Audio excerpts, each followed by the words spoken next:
Oh, wait, I wasn't paying attention. What are American Dreams again? All of which. All of what? I mean, the what? things he listed before. I didn't. I wasn't paying. What were they? I wasn't. Compromise, then that's your conformity, loss. Brutality. I know. I was busy doing something else, and I. You snooze, you lose. Sorry. Well, I was just, and that song isn't loud enough for me to really pay attention to it. Yeah. So we did that because On this day. In 1970, Zacharias Manuel de la Roca was born. So why? That's Rage Against the Machine, of course. So that that's very successful sound. Not successful. What am I trying to say? That's really great sounding music. Yes. I mean, what Rage Against the Machine does, it's distinctive and it sounds great. And so why did they not continue doing it? Were there girl troubles in the band? Were they fighting over a woman, or did they break up because, what happened? They had opportunities. Was Lindsey Buckingham involved? Had opportunities to do other things. Tom Morello specifically, ended up doing a lot of different. He was in demand. He went into Tom, carpentry. we want you in this band. Tom, no, we want you in this band. Oh, okay. Now, So- everybody, we have to take turns to have Tom in your band. So he's the guitar. Is he the guitar player? Yes. Okay. And who else in the band went on to do other great things then? Actually, Zach's been doing stuff with Killer Mike. Why can't I think of Killer Mike's That's band? the singer, Run the Jewels. Run the Jewels. Run the Jewels, yeah. That's the singer, Zach De La Roca. Yeah.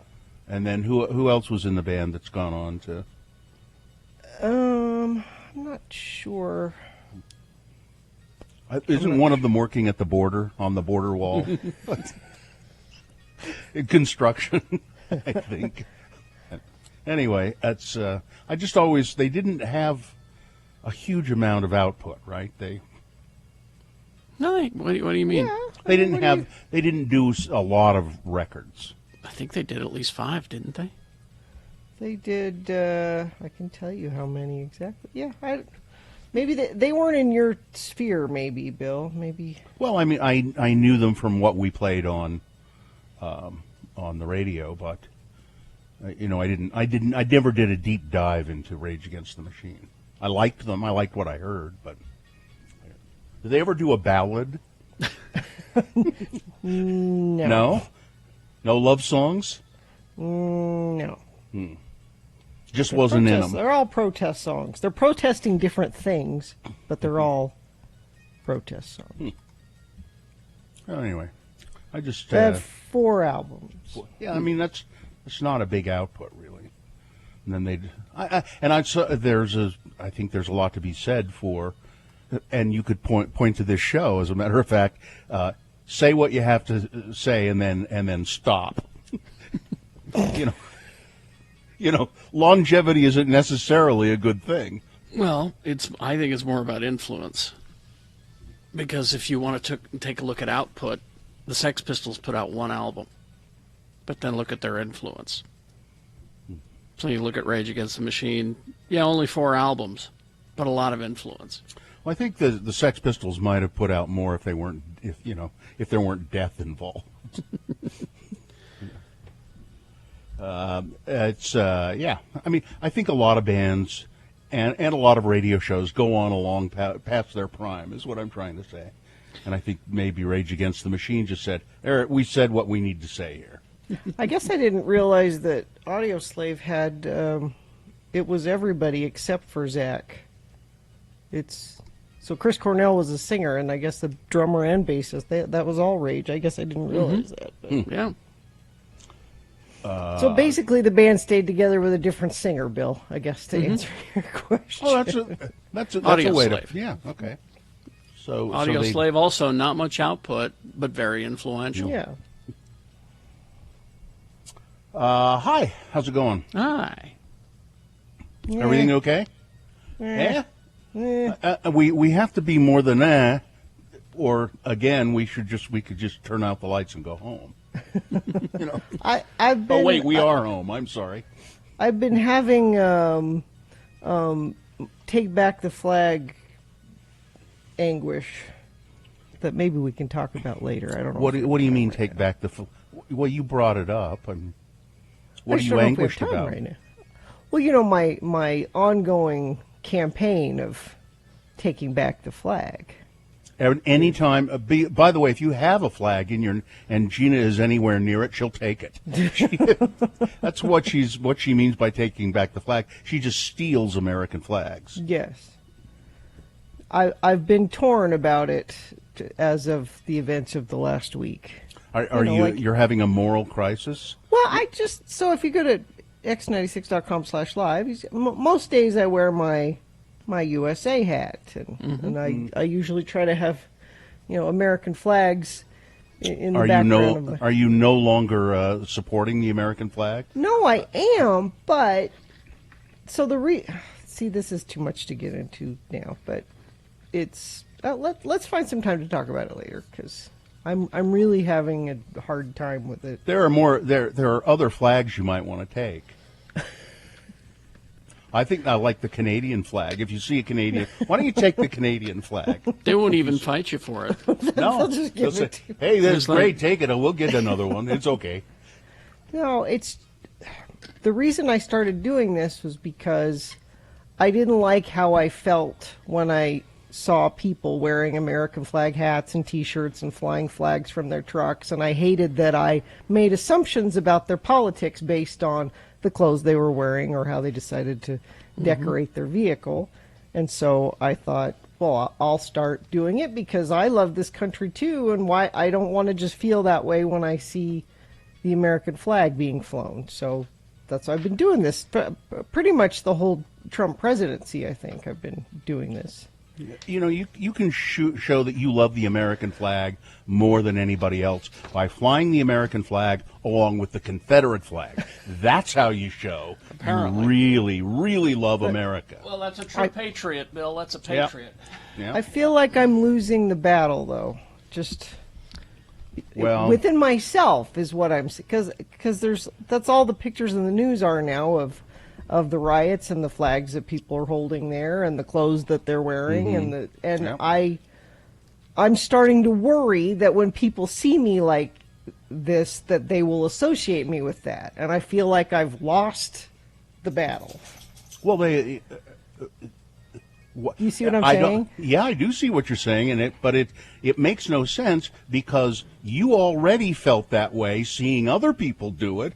So that No, my point was I thought if a very obviously liberal what out makes you there obviously person- liberal? Nothing makes you obviously this liberal. radio show, No, but you're just talking about appearances. yes, and I wanted to be out in the world looking like this and hoping people would know who I am, and maybe if I engage them in conversation, they'd be like, "Oh, so you're wearing an American flag hat, but you feel this way about things." I feel like I'm shouting into the void.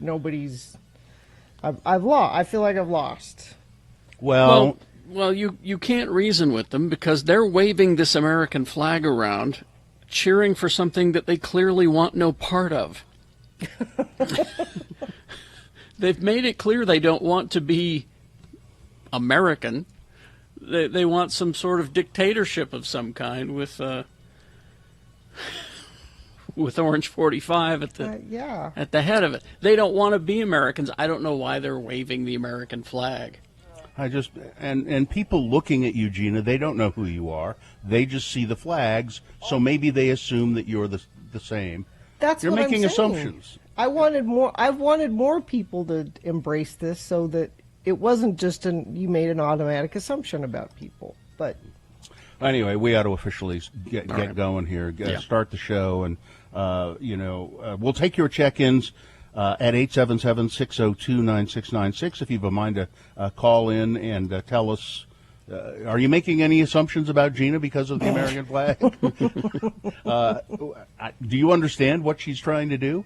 877-602-9696. That's the number to call. Check in with us. We'd love to hear from you. And then we'll be back after this and take your check-ins. All right.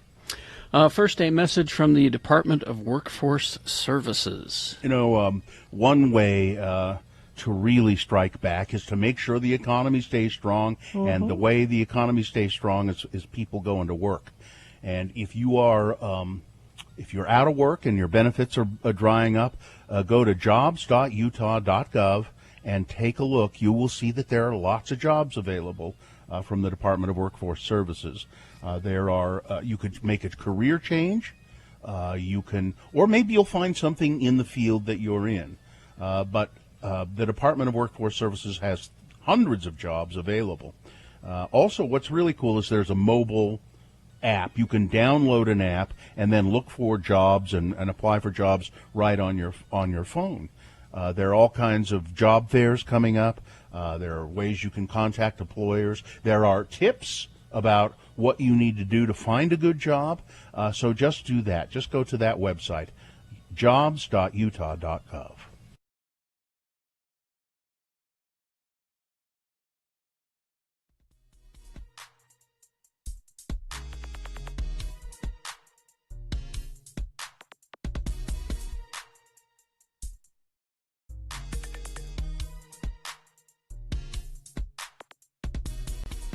It is the 23rd century.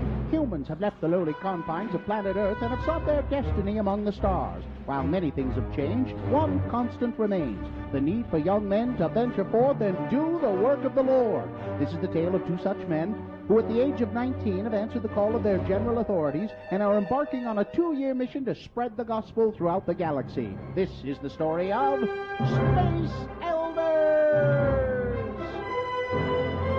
We join our elders as they arrive on Vulcan. They hope to find a cure for Lehi, who is suffering from Ponfar. Ah, Vulcan, world of logic, place of pointy-eared people. Here I will seek out my mate and find man who killed parents.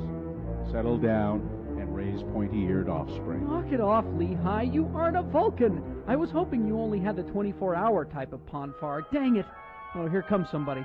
Excuse me, sir? Greetings. You are new to Vulcan? Hi, I'm Elder Spock, and this is Elder Jensen. Hi.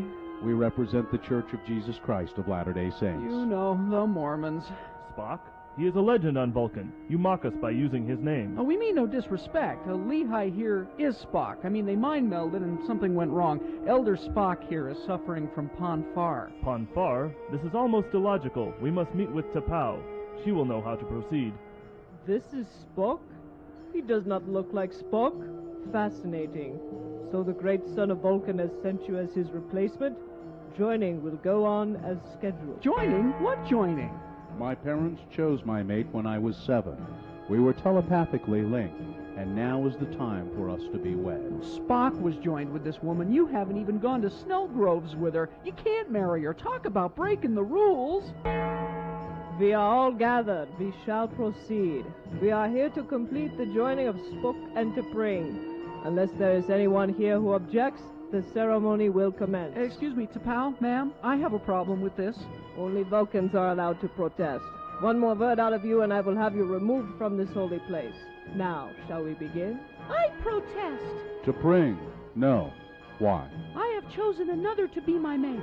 I choose Elder Jensen. But I was to be the one you chose. A challenge has been made. T'Pring has chosen her companion and is her right. Let the combat to the death begin. Combat? To the death?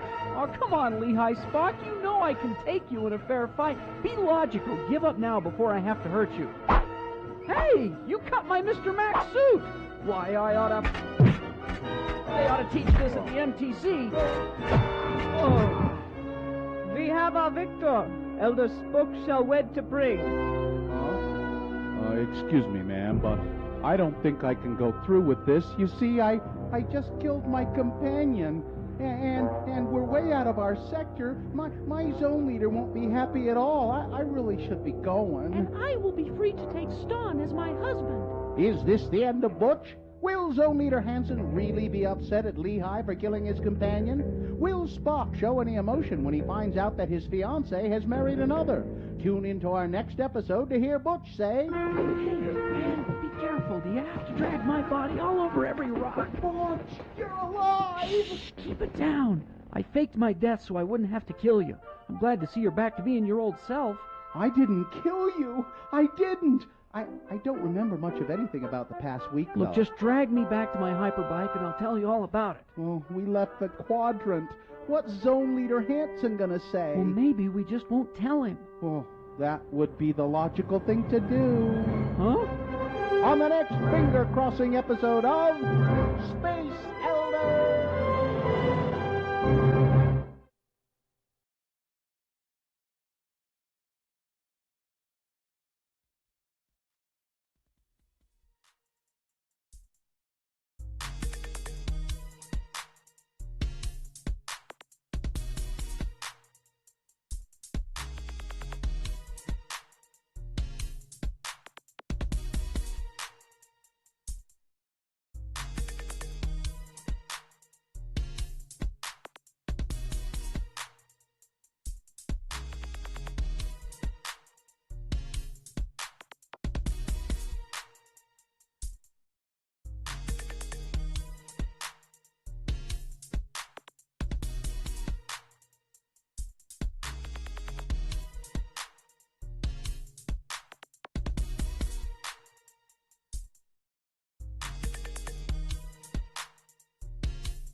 All right, 6:21 right now.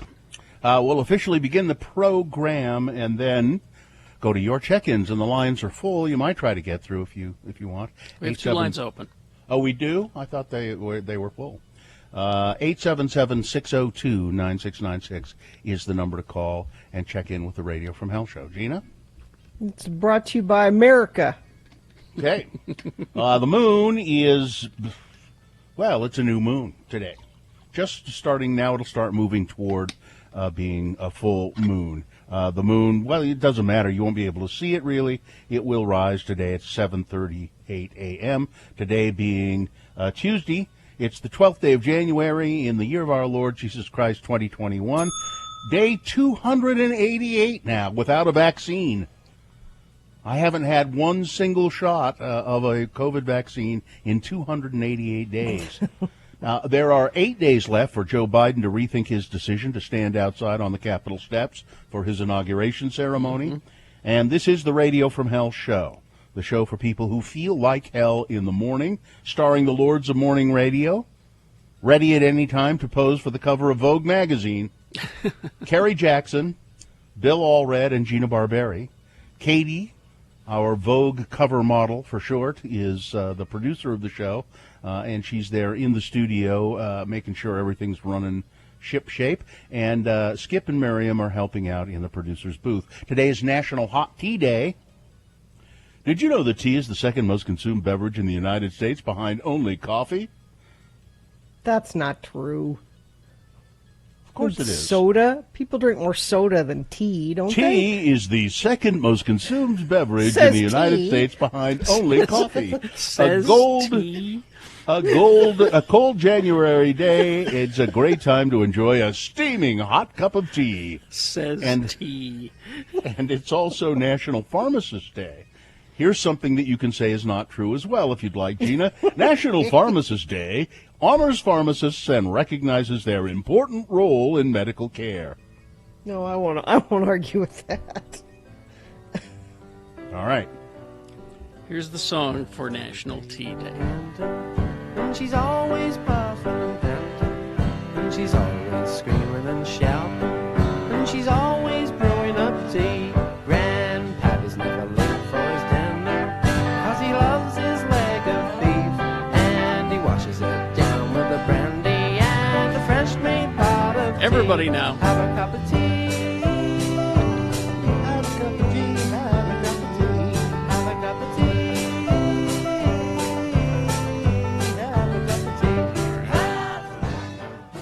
Not singing "Have a Can of Soda," is he? I'm telling you, people drink more soda than tea in this country.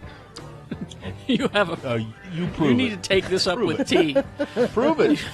You need to take this up with Big T. I have a bone to pick with tea. I'm going to Google it right now. What is the most consumed beverage in USA? It'll say coffee. Coffee, but Well, bottled water, it says. That is probably correct. And No, we're drinking way too much bottled water. Aside from that, it's coffee and then tea and then soda. Then soda. Yeah, so there you go. I'm gonna have a cup of Russian black tea today with milk and sugar. Good idea. okay. Yeah. Sounds All right, good. All it's right. check-ins now, 877-602-9696. Big T. All right.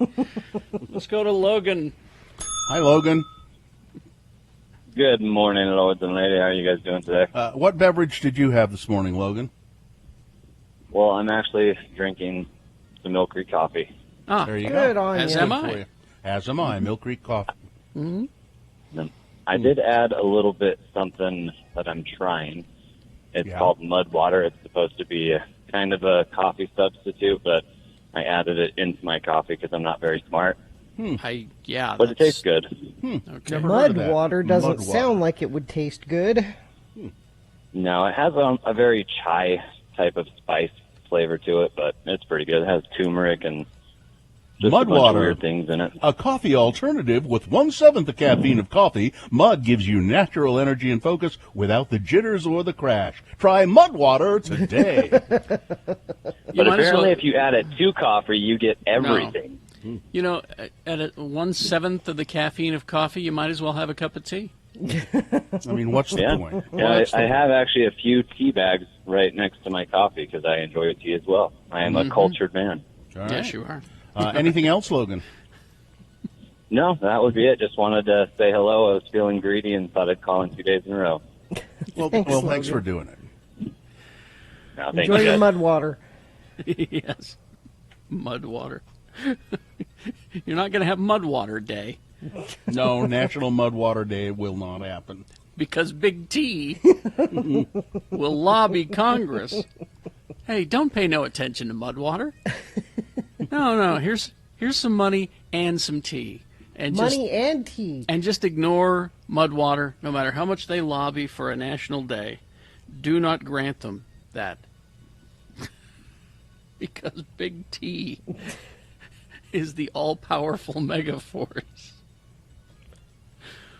Oh, Anybody you made else me- there? you made me 877 laugh with that. Nope. 602-9696. Oh, we do have Stephen now. Okay. Hi, Stephen. Good morning. Hi. Good morning. What have you got for us, Stephen? Well, I'm drinking my coffee, thinking about snorting it to wake up a little bit, you know. What kind of coffee But, do you drink? Well, it's a Keurig, Kroger brand, Okay. All right. you know, because I'm kind of poor, so I live life as best as I can. I was calling to tell you guys I agree with Gina 100%. It's almost like a stereotype's been given. I fly the flag at my house and stuff, but I wonder how many people actually think that maybe I'm a Trump supporter or something because of how everybody's hit behind the American flag to show their hate. And it's I understand, I can relate with her because it's like when you see it, your first thought is, I wonder if that's a Trump supporter. And especially when it's on a vehicle or something like that, you're like, why don't you just put a sign out? But the fact is, you know, I love my country, I love my flag, and the people that represent it. But some people have made it look nasty, and it's terrible. That's exactly how I feel. If people are just displaying the American flag, I don't make any assumptions about them unless they're displaying the American flag and then using it to beat people with at the Capitol, or unless they're flying when did that ever happen? or unless they're flying it with a Trump flag or something like that, or they have an American flag and they're wearing. But if somebody just has an American flag, or they have it on their house, or they're flying, even if they're flying it from their truck, if that's the only thing, then I don't believe that if you see some guy in a truck driving down the street and there's a big American flag flying out of the back, you can't tell me you don't assume that that's a Trump person. He's on his way to the Trump flag store so he can have a matching set. I can tell you that because I have no other evidence. If I have other evidence, then I'll start making some assumptions. But if somebody's displaying the American flag, just seeing you wearing that USA hat, I would think, Gina, there's a lovely woman who's really misguided and probably a Trump supporter. No, I think we need to take it back as a good thing. We need to get everybody flying the flag and put something like love underneath it or something. Yeah. Well, hey, I would remind you of the 60s. And there were plenty of hippies with American flags and American flag shirts and American flag hats and American flag clothing. And everybody said, those filthy hippies, they're desecrating the flag. So, and then turn about. Yep. So I would assume, Gina, that you're a filthy hippie desecrating the flag. That's right. See, Darn hippies. All right. Thanks, Steve. We'll talk later. Thanks, All right. We'll take. Let's see. Traffic, Gina, please. So, crash northbound Main Street, 4th North in Tooele. The northbound lanes are closed. Traffic diverted to 4th North, and southbound to eastbound is also closed. Let's see. Northbound and southbound I-15 closed. Milepost 222 north of SR 28 junction in Nephi. You're going to want to check UDOT traffic app for updates on this route closure. I'm not sure how long it will be closed. And looks like that is it. That's traffic. All right. We'll take a break. We will be back. Big boy news and opinioendo. Utah word of the day coming up. Stand by for all of that. BigOTires.com is the website. You will find a location near you because there's, 42. Yeah, 42 locations of Big O Tires from Logan to Beaver, Utah. We talk about this winter healthy car special at Big O Tires. It's $49.95. Here's what you get with that. Oil change, alignment check, battery check, free tire rotation, air check, fluid levels, lube the chassis, check the belts and hoses, free brake inspection, and a multi-point inspection of your vehicle. All of that? Yep. That seems like a lot for a low price. Well, that's what it's meant to. It's meant to seem like a lot, and it is a lot. Big O Tires also has savings all month long. You can get up to $150 off a set of Big O brand tires through January 31st. There's a Big O Tires store near you for sure. Go to BigOTires.com. They are the team you trust. It is the 23rd century. Humans have left the lowly confines of planet Earth and have sought their destiny among the stars. While many things have changed, one constant remains: the need for young men to venture forth and do the work of the Lord. This is the tale of two such men who at the age of 19 have answered the call of their general authorities and are embarking on a 2-year mission to spread the gospel throughout the galaxy. This is the story of Space Elders!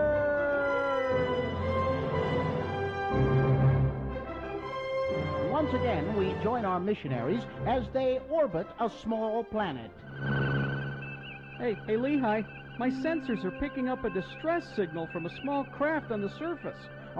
Yeah, I see it. Well, there's nothing else in this sector for parsecs. We better land and see if they need some help. Well, according to my tricorder, it should be right over there. Oh, yep, there it is. Well, that's odd. What? Well, it's just not often you find a spaceship made out of cardboard and held together with masking tape, staples, and paper clips. Well, it's a good thing we came along. I'll bet they need our help. Oh, looky there. It's a guy in a spacesuit. Excuse me, sir. Halt! Identify yourselves. Hi, I'm Elder Christiansen, and this is Elder Jensen. Hi. Elders, sounds important. I'm Buzz Lightyear. Well, we represent the Church of Jesus Christ of Latter-day Saints. You know, the Mormons. Mormons? And we was wondering if we could offer you some assistance. Yeah, looks like your craft could use some work. Why don't you let me take a look at that, huh? Get back! Oh, look out, Budge. He's got a... looks like a little blinking red light on his wrist. I have got to get someone at Space Command to look at this thing. Hey, where are you headed, Buzz? To infinity and beyond. Ooh, sounds like fun. That's a nice spacesuit you got there. Hey, what do these buttons do? Please, don't push the buttons on the suit. I am Buzz Lightyear. I come in peace. Buzz Lightyear to the rescue. Wow. I told you not to press the buttons on the suit. Oh, hey, that's cool. And this one... Wow, wings! Yeah, I can fly. Will you leave the suit alone? Well, looks like your ship is all ready to go. All you needed was a little duct tape to hold the vertical stabilizers in place. I am forever in your debt. Hey, listen, you want me to take a look at that little blinking red light laser device while we're here? No, your companion has done enough fiddling with my equipment for one day. Well, would you be interested in learning more about the teachings of our prophet, Joseph Smith? Not today. It takes a long time to get to infinity, and then more to go beyond. I'd better get going. Nice meeting you. Well, bye, Buzz. Bye. Will Butch and Lehigh ever get anyone to listen to the first discussion? Will Buzz Lightyear make it to infinity, let alone beyond? Will Butch's duct tape repair job hold Buzz's ship together? Tune in next time to hear Lehigh say, "Oh, it's a shame we couldn't convince him to convert." Well, I doubt that action figure toys could count as converts, and I don't think action figures can hold the priesthood. Besides, I'd have to reprogram his voice chip in order to allow him to give the opening prayer. On the next lead-shaving episode of Space Elders!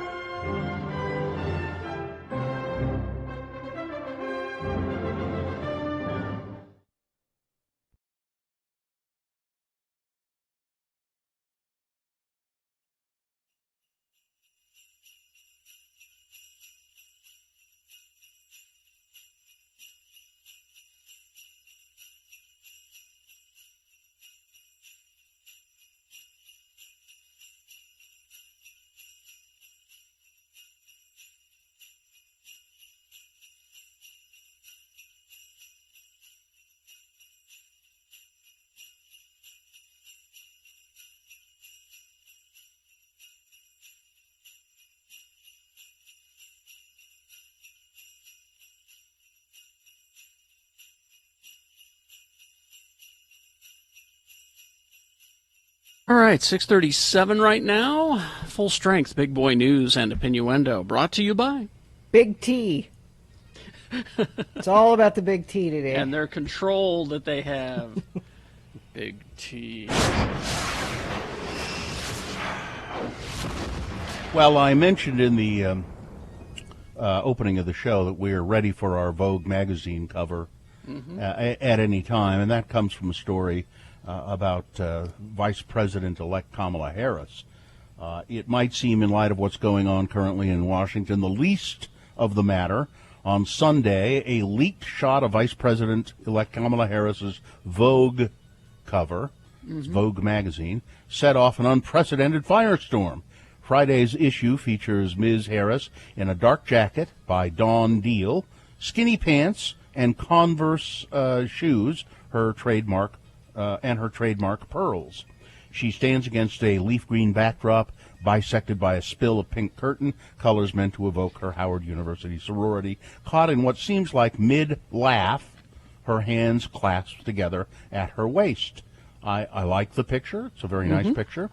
The image was shot by Tyler Mitchell, who in 2018 became the first black photographer to shoot a Vogue cover, and is known for his unstudied aesthetic. Now, it's a fine picture, but the Harris people they're not commenting too much on it, but a lot of people are saying it doesn't look dignified enough. Now, there are some other pictures of her that are beautiful that they thought were, and the Harris people, they're 100% right, by the way. I think so too. Okay. Kamala Harris's people, they think that they said we were told that they were going to use these other photos for the cover. They don't have any objection to the photo of her wearing the Converse enough. They just think that should not be the cover. She's standing kind of in a weird way, and like her face is kind of pulled back like this, like she's getting ready to laugh. But the other ones are just really... She's wearing a powder blue beautiful suit, and she looks great. Yeah. And she looks fine in the other one too. But I would have put that inside the magazine exactly somewhere, and that should have been the cover. So, and Army Hammer.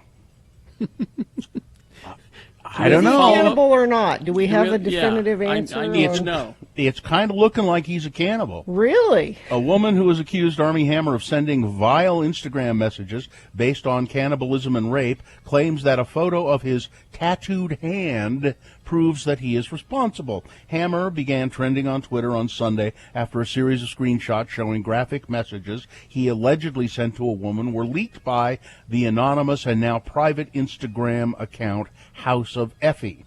The messages said to be sent between 2016 and February 2020 include conversations about bondage, sadomasochism, in addition to numerous sexual references to cannibalistic acts and blood-sucking.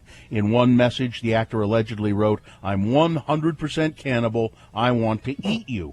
Now, there is a photo of a hand, which the anonymous woman says that's his hand, and he has, there's a tattoo on the ring finger of that hand. Okay.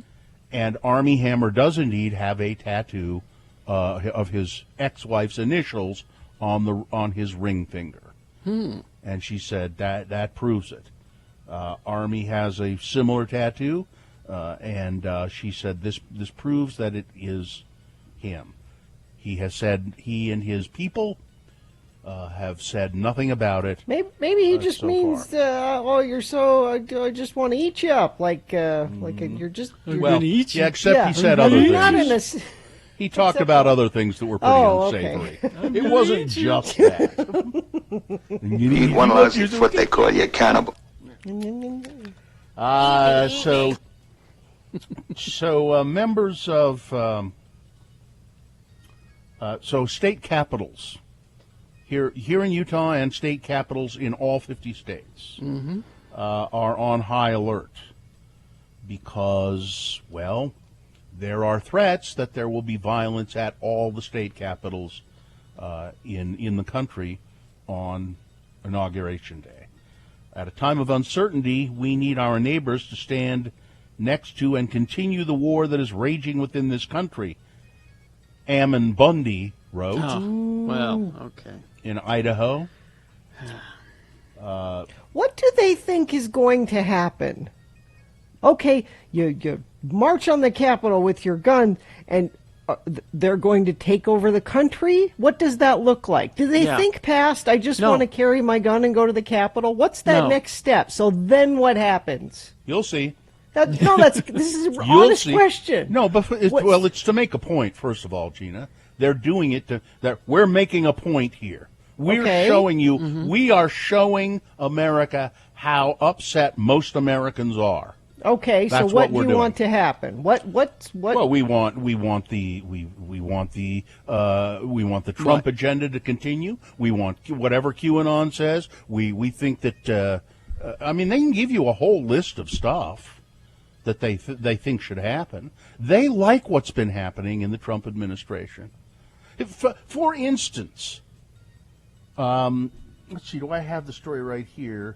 For instance, the Trump administration today published a rule that affects Utah. It says, I wish I had it right here, that there's this really delicate formation in southern Utah called the Wave. It's a sandstone formation. It's a beautiful thing. And the federal government has limited the number of people who can go there and walk on it to preserve it. Yeah. And it's something like 16 people a day or some small number of people are allowed there. That's well, reasonable. the Trump administration has said, we're going to 60 people a day can go there. Why are they doing that? Just because it's because they're turds. That's why. Yeah. But that's what the people who are protesting, that's one of the things, they like that. They like the fact, you environmentalists, you're keeping those people off that thing, everybody should be able to go there. There are any number of things. So the point, they're trying to make the point, you see how many people are pissed off at the way this government is going, and we want change. We want to be able to drive our big diesel trucks. We don't want masks. You're trying to control it. I mean, there are. But how does killing Nancy Pelosi Yeah, that's that's what accomplishment. I'm talking about. So you march on Yeah. the Capitol, and there's How- a noose out front, and we're going to zip tie Congress and take them out Yeah. here, and then I'm not What? saying. Did you ever heard of anything called the French Revolution? They took all the royals and they beheaded them. They cut their heads off in the guillotine at the guillotine. And what did that do? It gave the mob control. And what happened? And then Napoleon came along. Napoleon didn't have drones. The army does. He would have if he could have. But he didn't, and that's my point, is that if they think that killing the vice president is going to accomplish their goals, they don't realize that the army has drones. You're not going to win. It doesn't make any sense because it to you or to me because it's a philosophy. Ammon Bundy doesn't make any sense to me. Trump doesn't make any sense to me. But they make sense to a lot of people. To quote the Joker, I'm like a dog chasing a car. I don't know what I'll do with it once I catch it. Exactly. And that's the thing. Yeah. Yeah. Yes. Mm-hmm. That's absolutely true. Yeah. But they think that once they catch the car, that the car will automatically turn into a steak or something. They think that by doing this that everything will be set right. It won't be. No, I'm not saying that it will, but that's what they think, and that's why they're doing it. A Capitol police officer is being hailed as a hero for drawing the angry mob away from the entrance to the Senate floor Wednesday as rioters smashed their way to the U.S. Capitol. In viral video, if you've seen it, it's pretty... It's frightening. It's frightening, and this Capitol police officer, Eugene Goodman, he's scared. Hero. He's scared, but he's a hero. Well, he's one guy and has this mob coming at him. Yeah, at one point, he pushed one of them, and then he ran up the stairs. And he was obviously pretty scared, but he drew the protesters away from the Senate floor. He gave the senators time to get away. He bought them time. Mm-hmm. There is a thought that though there were heroes there in the Capitol Police. There was a Capitol police officer who was killed. There's one who died by suicide afterward. But there are also questions about whether there were Capitol security officers on the inside of this who let people do what they wanted to do. It appears that both things are true. That there were this hero guy, and then that there were some that looked the other way or said, you might want to go down that hall. Yeah. Also, you might wanna... representatives that may have let them in as well. Let's get to some local stuff really quickly here. 1,484 more COVID-19 cases in Utah, 4 additional deaths reported. I thought about making this a boner candidate. Making a fast buck is the American way, isn't it? A Utah man is being charged in federal court for allegedly importing massive amounts of hydroxychloroquine. Hydroxychloroquine, thank you. Daniel Kevin Richards, who is the Salt Lake Tribune reports is the CEO of Meds in Motion, a Draper-based pharmacy, was charged yesterday with 1 misdemeanor count of recipient of misbranded drugs in interstate commerce and proffered delivery thereof or otherwise. Court documents state that Richards received 50 kilograms of chloroquine and more than 500 kilograms of hydroxychloroquine in a shipment from China. The shipment was labeled as Boswellia serrata extract, according to the federal charges in federal district court. Boswellia serrata is grown in India, and it is used as folk medicine to treat chronic inflammatory disease. But that's not what it was. It was mislabeled intentionally. In addition to the import being mislabeled, the charges also state that the drugs were manufactured, prepared, propagated, compounded, and processed in an establishment not registered as a drug manufacturer with Food and Drug Administration. And Mr. Richards got $800,000 from the state legislature for this stuff. Because what am I going to do with all this hydroxychloroquine? You better buy it from me. Now, and he got it out of China and all this and stuff. Yeah. I've got it. And the state said, well, we'll buy it now. When it came out, the $800,000 was refunded. It went back to the state. But there's never been a really clear. So on the one hand, you have this guy who's looking to make a fast buck, but it's never been really clear who in state government authorized this. There's a lot of finger pointing, but no, I didn't do it. It was this guy over here. No, but then this person said It reminds me of the old days when we were first purchased by another radio group, and we sat in our first meeting with them, and they said to us, well, you see, there are 3 of us or 4 of us here who are in the management of the company, and we all make the decisions. We all make any decisions that have to do with you guys on the radio and with the running of the company, and we all make the decision because we want you to know that we're all responsible. It's not just one of us that's responsible for anything. We're all responsible. And I thought, that's really a nice way to get yourself off the hook, isn't it? Yeah. Nobody will take complete responsibility for anything. Well, you can't fire all 4 of us. Yeah. So there you go. And Donald Trump is going to the Texas today. He's going to go look at his border wall. The one that Mexico paid for? No, the we paid for with the diverted Pentagon funds. But the sign said promise kept, and the promise was that Mexico would pay for it. I don't understand. Anyway, go ahead. And most of the wall that he will be standing in front of is just repaired wall. Yeah. There's not very much of it that's actual new wall. Mm-hmm. Yeah. All right. But I don't care. Sports, weather, traffic.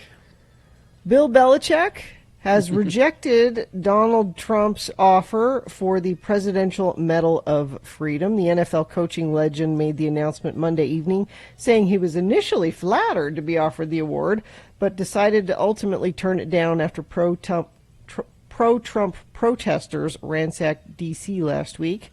Recently, I was offered the... He didn't say, by the way, he decided. He said, the decision has been made not to accept it. He said, recently I was offered the opportunity to receive the Presidential Medal of Freedom, which I was flattered out of respect for what the honor represents. Subsequently, the tragic events of last week occurred, and the decision has been made not to move forward with the award. The decision has been made. I'm very upset about this, and I'm not. It's like the decision, because he also says, Donald Trump is his friend. Mm-hmm. Yeah, they're buddies. He said, separate from all this, we're friends. And has anyone checked on Ed Brass today? He did tweet congratulations to the winning team. Oh, he conceded? He conceded. It was very carefully worded, I'll say that. I think number he 3, said, Ohio. Good night, sweet prince, and may flights of angels.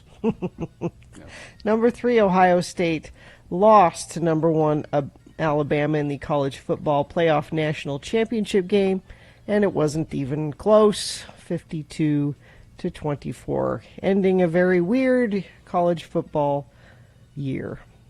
Weather, we've got, so that inversion is building in again today. High of 40. It's really cold right now, 20. So that's kind of how inversion-y times go. It's really cold overnight and not a lot of weather to mix things up in the air. So please don't idle your car or take unnecessary trips in your car if you can help it, to help that.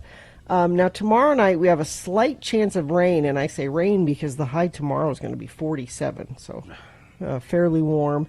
And so maybe that will clear out some of the air, but still be good if you can. Traffic has been fairly light the last few days, and it seems to be maintaining that pattern. I'm looking at the UDOT website right now, and the only thing I have to tell you about is a crash northbound Main Street at 4th North. This is out in Tooele. Northbound lanes are closed. Traffic diverted to 4th North, southbound to eastbound, also closed. There's also a driver alert from UDOT. Northbound and southbound I-15 is closed at milepost 222. This is north of SR-28 junction in Nephi. Use SR-28 from exit 222 to SR-132 through Nephi as an alternate to go around the closure. Not sure how long that's going to be closed, but if that's part of your commute and you're wondering how long you're going to be dealing with that, you can always follow UDOT on Twitter or go to the UDOT website. We've got information there for you. That's traffic. Thank you very much. We will take a break. We will be back. Utah word of the day coming up. Stand by for that. Also, round one of your boners all coming up. Let's see. You were talking about this in the weather. You care about the air, the inversion. So if you go to ucair.org, that's UCAIR, ucair.org, you can find ways to help improve the air in the valley. You have a wood-burning fireplace, don't do it. Don't. That's really one of the worst contributors to pollution in the air here when we get these inversions. Convert it to gas. You can do it. You can do it. Watch burn advisories. Better off just look to switching all of your stoves to gas.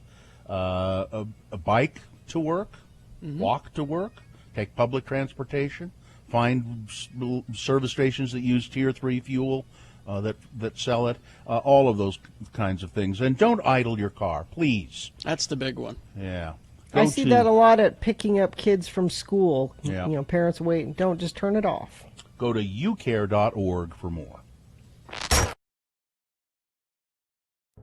It is the 23rd century. Humans have left the lowly confines of planet Earth and have sought their destiny among the stars. While many things have changed, one constant remains: the need for young men to venture forth and do the work of the Lord. This is the tale of two such men who at the age of 19 have answered the call of their general authorities and are embarking on a 2-year mission to spread the gospel throughout the galaxy.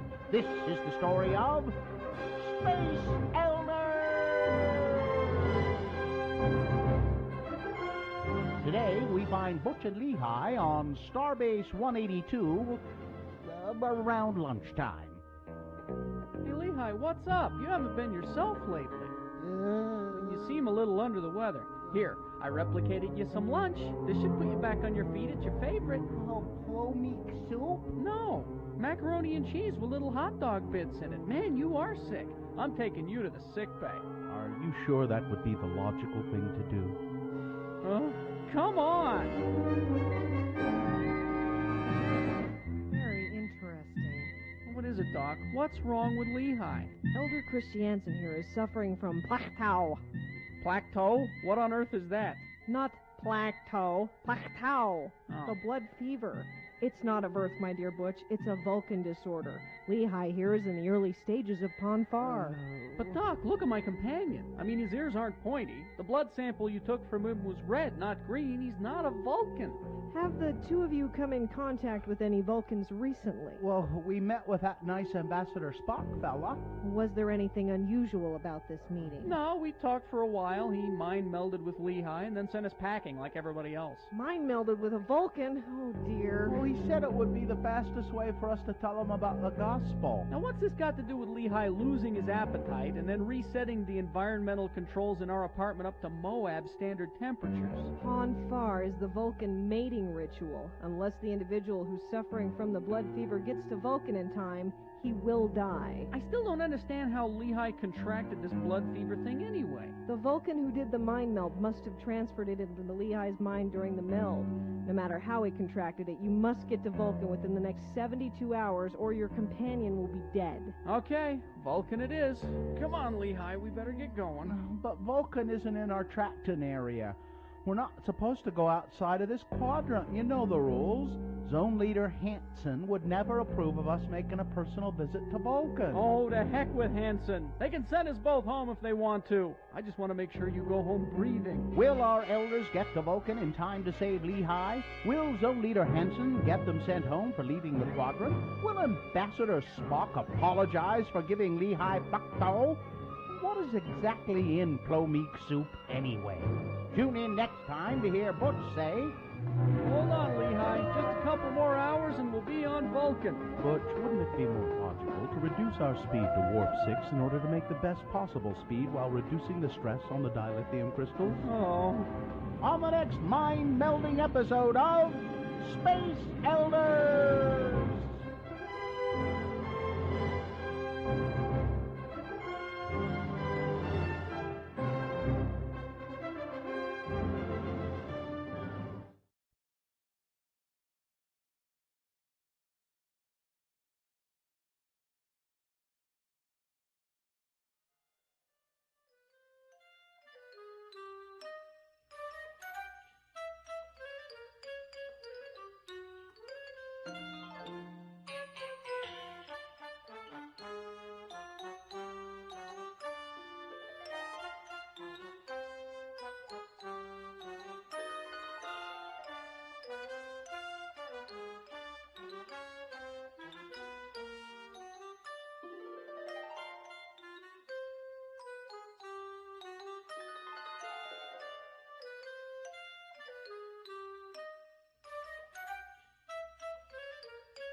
All right, 7:01 right now.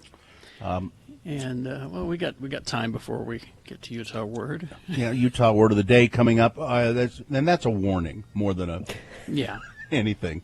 Utah Word of the Day coming up. But before we do that, and this is kind of a visual thing, so if you can go to x96.com/live and take a look at this picture I took, that would be good. It's Radio from Hell TV, the one to watch. Or you could go to my Twitter, at RFHBill. I posted this photo there this morning. So we ordered some sushi the other day. Mm-hmm. My daughter loves sushi, and it's her birthday, and so we got sushi. And it came back, and it came in these brown cardboard containers, and that's what you're seeing. Mm-hmm.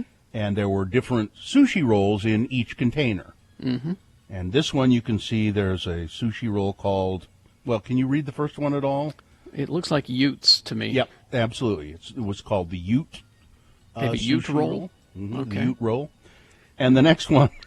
Spider roll. Spider roll. It's Traditional. a common sushi roll. And then the next one. Can you read what that is? I know what you're thinking it is, but well, it's Gina, no, I wasn't really thinking that's what it was, because it wouldn't be an S roll. They wouldn't make a roll out of S. But isn't that what it looks like? My wife said, "I don't believe we ordered that," as she looked at the label. So what is it? What was it? It looks like they've written the S word, which we can't say on the radio. Yeah, because the nation is 9 years old. Is it a shallot? I see good shallot. Guess. That's a good guess. that. Carrie, you want to guess what it might be? I was going to guess shallot. That's the only thing that I can think of. Well, think a little bit more along the lines of seafood. Oh, okay. Shrimp. Shrimple. So it's shrimp, and then I think that's meant to be a slash. Tempura because, shrimp roll? Because there's a shrimp tempura roll. SH/T. SH/T is what they put. But it just looks like SH. Yeah. So I just thought that was amusing, and that's all I had with that. As far as that goes? Yeah, and they were delicious. The shrimp tempura rolls, the Ute, the spider rolls. Was the Ute roll red and black? What made it a Ute roll? Yeah. You know, I don't know, because I don't eat a lot of sushi. I don't hate sushi, but I don't eat a lot of it. And my family chowed down on it, and I had tonkatsu ramen instead. So, which was very good from the same place. So I don't really know what made it a Ute roll. I'll look it up for you if you're really that curious, and let you know. But yeah, I don't think Ute roll it's not a common sushi roll. You can't find that in California or everywhere. Yeah, no. And didn't we have it? Didn't we have it when we were in Japan? Yeah, maybe. My daughter loves she loves salmon nigiri. She loves that.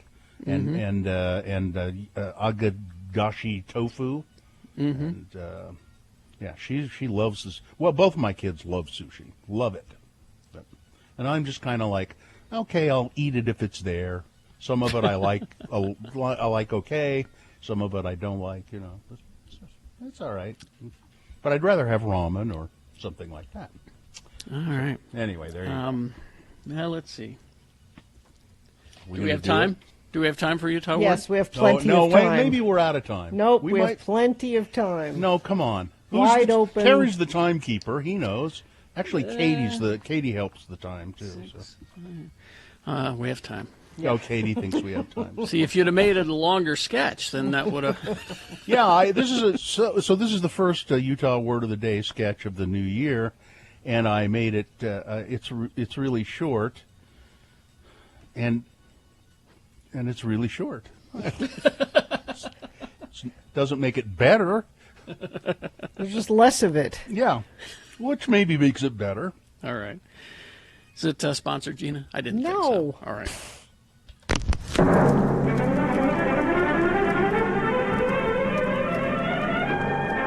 It's often said that the people of Utah speak a language all their own. It's a language that's often confusing and even incomprehensible to newcomers here in the Beehive State. So, Radio from Hell presents a handy guide to help everyone understand how the natives speak. It's the Utah word of the day. And today's word is...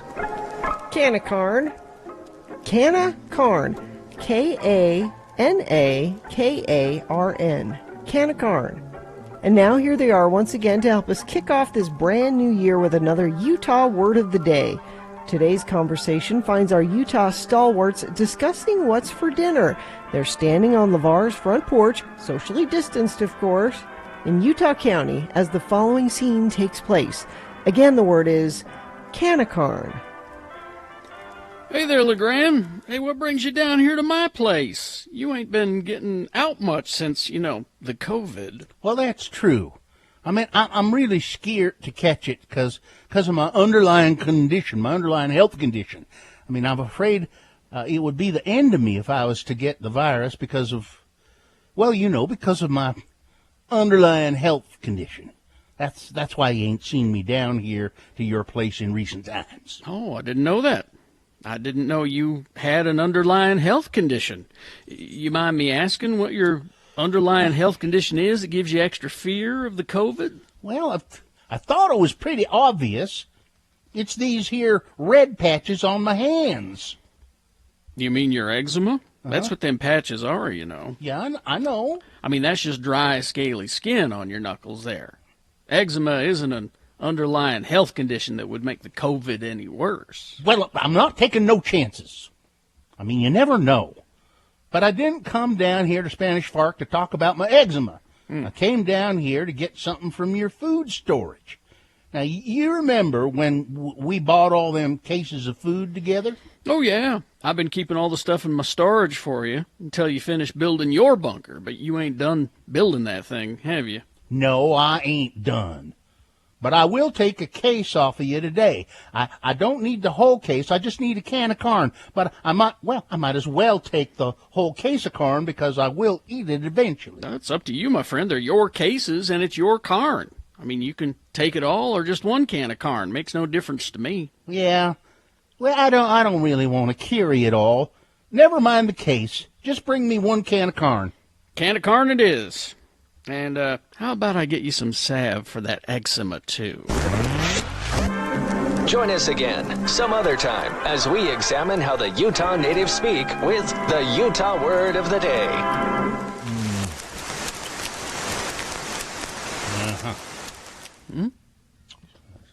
Remember when we had Radio from Hell cream-style corn? Remember when we did that? I do remember. That was fun. Well, it wasn't that fun because Yeah. we printed up labels and then Carrie and I had to sit and glue them on. had to sign them and glue them on all of these cans. Sure, it's fun for you. Cans of corn. You thought it was amusing. I wonder if anybody out there still. I bet somebody out there still has their. God, I hope they don't still have them. You're such a collector, Carrie. I'm surprised you don't have a can of Radio from Hell cream style corn. I have a label somewhere. You do? I kept a label, yeah, because I knew the joke. But I do have over here 6 little mini cans of Coca-Cola, and I've had them since the first. It's for Civil War, I believe. For the Marvel Captain America Civil War, and so they each have like faces of different superheroes on them, and I'm wondering how much longer until those cans start to dissolve. Because you've had them so long? I've had them so long, I'm afraid to go over and pick them up and look at them. I'm worried that sometimes they do. They start to leak from the seams and stuff. I was just thinking about it as we were talking about cans, and I looked over and I saw them, and I went, I haven't inspected those in a while. I hope they're okay. Get rid of them? I mean, I've had them for almost 10 years. Jeez. I wonder if I should go I'll go and inspect them during the break here. Be careful with them. And we'll see. And I have a can in my refrigerator that somebody gave me when my daughter was born. She just turned 15, by the way. A can of what? It's a sparkling champagne drink in a can. And And I Is it I like don't know Sofia why. Coppola. Yeah. sort of? Yeah. I don't know why we've just kept it for. It's just in the back of the fridge. Why haven't you drank it? Is the big question. Yeah. Because once it's gone past a certain point, you're like, okay, I'm not going to drink it, but we're just going to keep it forever in the back. And it's What, just a tiny. You're gonna give your trashy cans to guests? Is that what the plan is? No, I'll just pawn it off on these drunks that come visit me. Are you maybe when afraid to she's drink 21. Maybe when she's 21, we'll give it to her. it? Are you afraid to drink it? No, it just kind of like when you didn't drink it initially, and then it's like, wow, this has been in here a while. We'll just keep it. I don't understand that. Well, No? we need No. when Jimmy the wine guy is on next time, we need to ask him about not only your can of sparkling wine, but I still have a bottle of Radio from Hell beer. Oh, I have that too. Yeah. And I'm sure that the beer isn't good anymore, right? Yeah. No, it's. years I mean, and it won't years and hurt years. you to drink it, but it probably tastes kind Won't of taste flat. great. And, yeah. Well, then what I need to do is I need to empty it and then shellac the label so that I can keep the bottle, right? Yeah. You ought to shellac the contents as well. Probably. Try to shellac the beer. I think it'd be a good experiment to try and drink these things, see what Let's they see. taste like. Let's see. Oh, okay. Oh, yeah. So look what Sue found for us here. Oh, yeah, there it is. There it is. Oh, X96. x96.com/live to see the label for the Radio from Hell cream style corn. We did a good job with those. I want to say Tracy. Might have been, yeah. It looks like his style. Yeah. Yeah, those are nice. Those are great. I think we ought to do another one. Let's do Radio from Hell Beanie Weenie. Cans of Beanie Weenie and give them away. You know, they can be weapons, I hear. They make a good weapon. Well, that's what Antifa says. No, this is soup for my family. It's right here in my Antifa. It's right here in my Antifa manual. Cream corn for my family. Just say it's for your family. It's the internet. It's out there. I've seen it. It was a parody can of Campbell's soup, and it said instead of Campbell's, it was Antifa, and the flavor was soup for my family. There you go. That's how we know it wasn't Antifa that attacked the Capitol on Wednesday. They weren't hurling cans of soup. Yeah. and tuna. Wasn't it tuna that? Yeah, the tuna tuna's makes good a because good it one. fits Tuna, in you your can get a hand. really size. good. You get a really good whip on that tuna. It's The people are saying, and I have heard that they. Oh my God! How in the I don't know. how in the world do people then look at that and go, "That's my guy"? Yep. All right. Let's see. Traffic, Gina, please. There's a stalled vehicle northbound I-15 at milepost 314. That's Center Street in North Salt Lake. The HOV lane is blocked there. That's the only incident I'm seeing this morning, though. We've got very, very light traffic and nothing more to tell you about. That's traffic. All right. Boners round one coming up. Here are the candidates you'll be considering. Lock her up. Number 2. Oh, yeah, things are tough for poor little Melania. And number 3, just to be jerks about it. Yes, just to be jerks about it. All right, so we got round one of your boners coming up. Stand by for that, along with your big boy news and opinioendo. All of that on the way after the standby. Zero res. Get it clean. Yeah. Just clean 2020 right out of your house. Well, I'm saying it and not being specific because zero res cleans a lot of stuff in your house. Yeah, I just had them over. Tony, one of the technicians with Zero Res, came over and did an excellent job. He put the booties on his shoes, and it was a completely touchless experience. You know, everything's done digitally and online. I didn't have to sign anything. And he came in and he did my carpets, he did some upholstery, and my countertops in my kitchen and my bathrooms. So schedule a Zero Res today. You can get 3 rooms of carpet clean for $89.95. Now, how do you get a hold of Zero Res? Well, if you go online, you can schedule it, ZeroResSaltLake.com, ZeroResDavisWeber.com, or just Google Zero Res, and the right thing will probably come up. And then, or call them, 801-288-ZERO. That's 288-ZERO, Zero Res. Get your carpets clean now. It is the 23rd century. Humans have left the lowly confines of planet Earth and have sought their destiny among the stars. While many things have changed, one constant remains: the need for young men to venture forth and do the work of the Lord. This is the tale of two such men who at the age of 19 have answered the call of their general authorities and are embarking on a 2-year mission to spread the gospel throughout the galaxy. This is the story of Space Elders!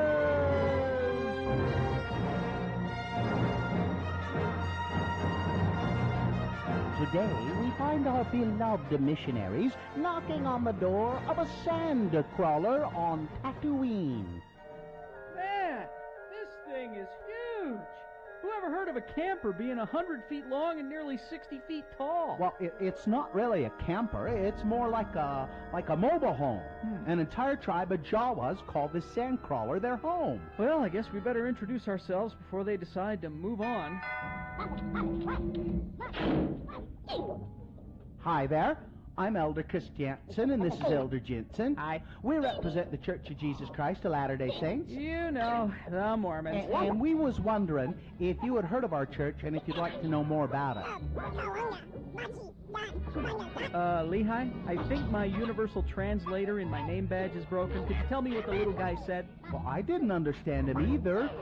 Oh no, our translators must not be programmed for Jawa. Now we'll never be able to bring them our message of salvation. Excuse me, sir. Perhaps I can be of some assistance. And I suppose that you speak Jawa. I am a protocol droid, programmed in over 3 million forms of communication. And I suppose that one of those over 3 million forms of communication is Jawa?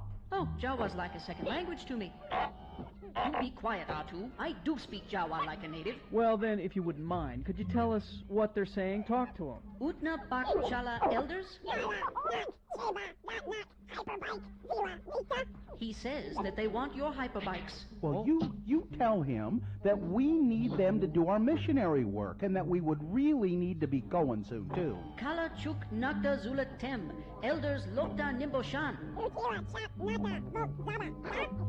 Oh my. What did he say? He says that they will join your church in exchange for the hyperbikes, and they want to keep your name badges too.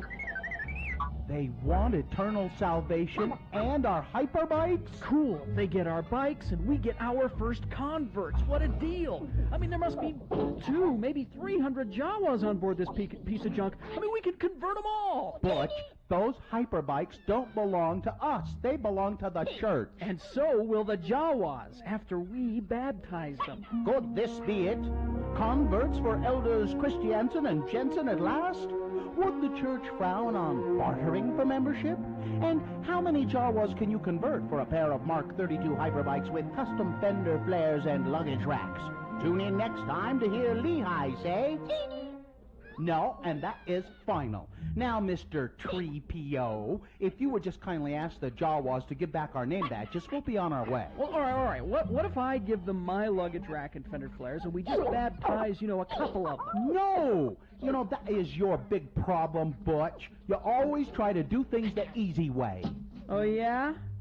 Well, listen to this. I've been letting you win at Scripture Chase. On the next growth-stunting episode of Space Elders!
Okay, 7:22 right now, and it is time for round one of your boner voting. Here we go. 3 news stories. These are examples of bad, stupid, or funny human behavior.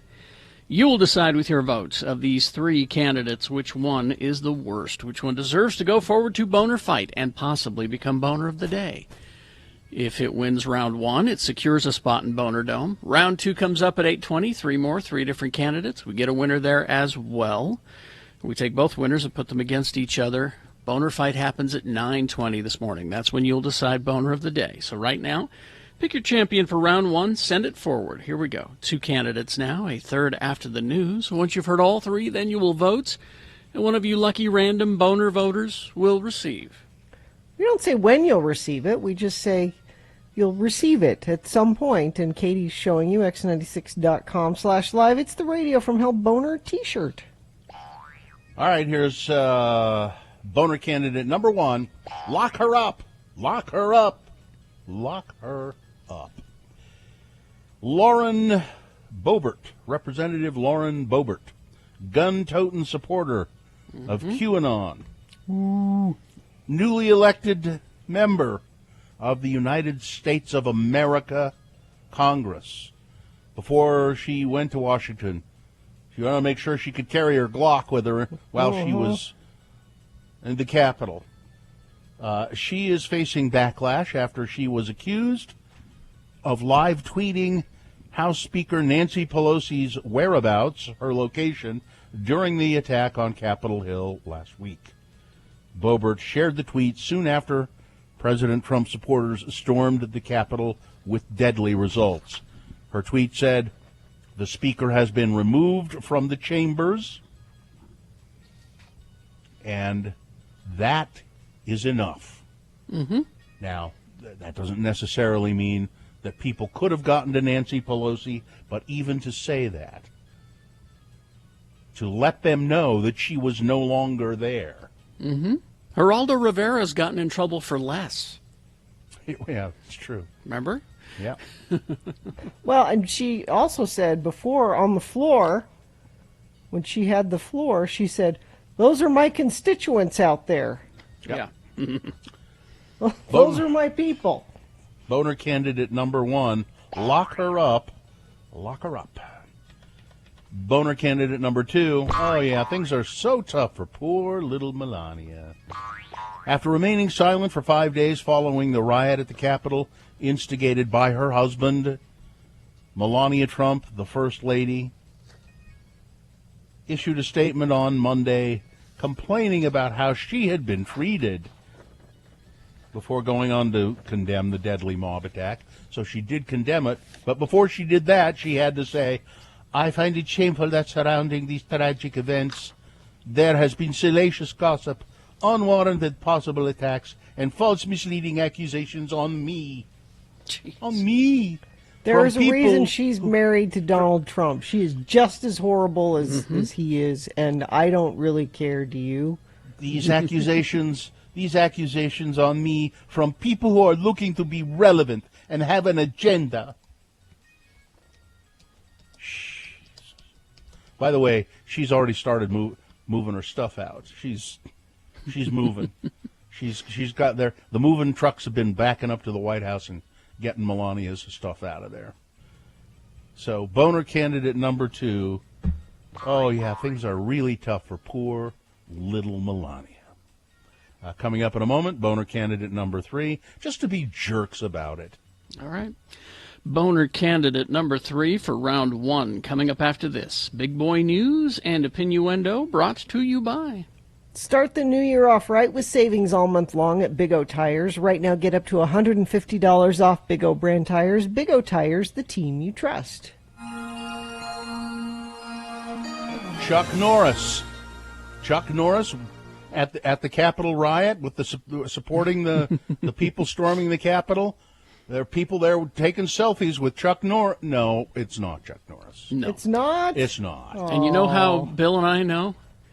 We met Chuck Norris. We did. And that guy's hair is real, unlike Chuck Norris's, which was all he had plugs. a better rug. Yeah. Now Chuck Norris is not. Chuck Norris is a Trump supporter. Yeah, that's true. But he wasn't there. That's not Chuck Norris No. posing for selfies with people outside That's the not Capitol Chuck before they Norris. stormed it. It's not Chuck Norris. Oh, he's a douche. Make no mistake. Oh, yeah. Chuck is, you don't want. No, that's not him. Okay. 2 gorillas at the San Diego Zoo Safari Park have tested positive for COVID-19. The zoo says that 2 of the gorillas began coughing on Wednesday, prompting zoo officials to test their fecal samples for SARS-CoV-2. Preliminary tests detected that the virus was there. Have they not been washing their hands? We tell probably them not. and tell them and tell them. Probably not. And they're not wearing their masks. Like Governor Newsom has insisted that the gorillas wear the masks, and they won't do it. Zoo officials say the gorillas who tested positive are doing well, and they are being closely observed. The 3rd gorilla also has symptoms, but all are expected to make a full recovery. I just hate to have one of them have to go on an incubator or something. A ventilator? A ventilator, not an incubator, a ventilator. Well, and the gorilla that refused to wear a mask and wash his hands was quoted as saying, "You're dividing the habitat."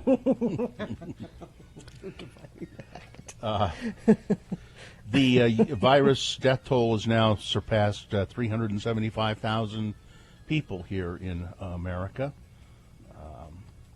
President-elect Biden will assume the presidency in just 9 days, and with it the responsibility of fighting a rampaging pandemic that's killing more than 3,000 Americans a day. Democrats have also won control of the Senate and narrowly preserved their majority in the House of Representatives.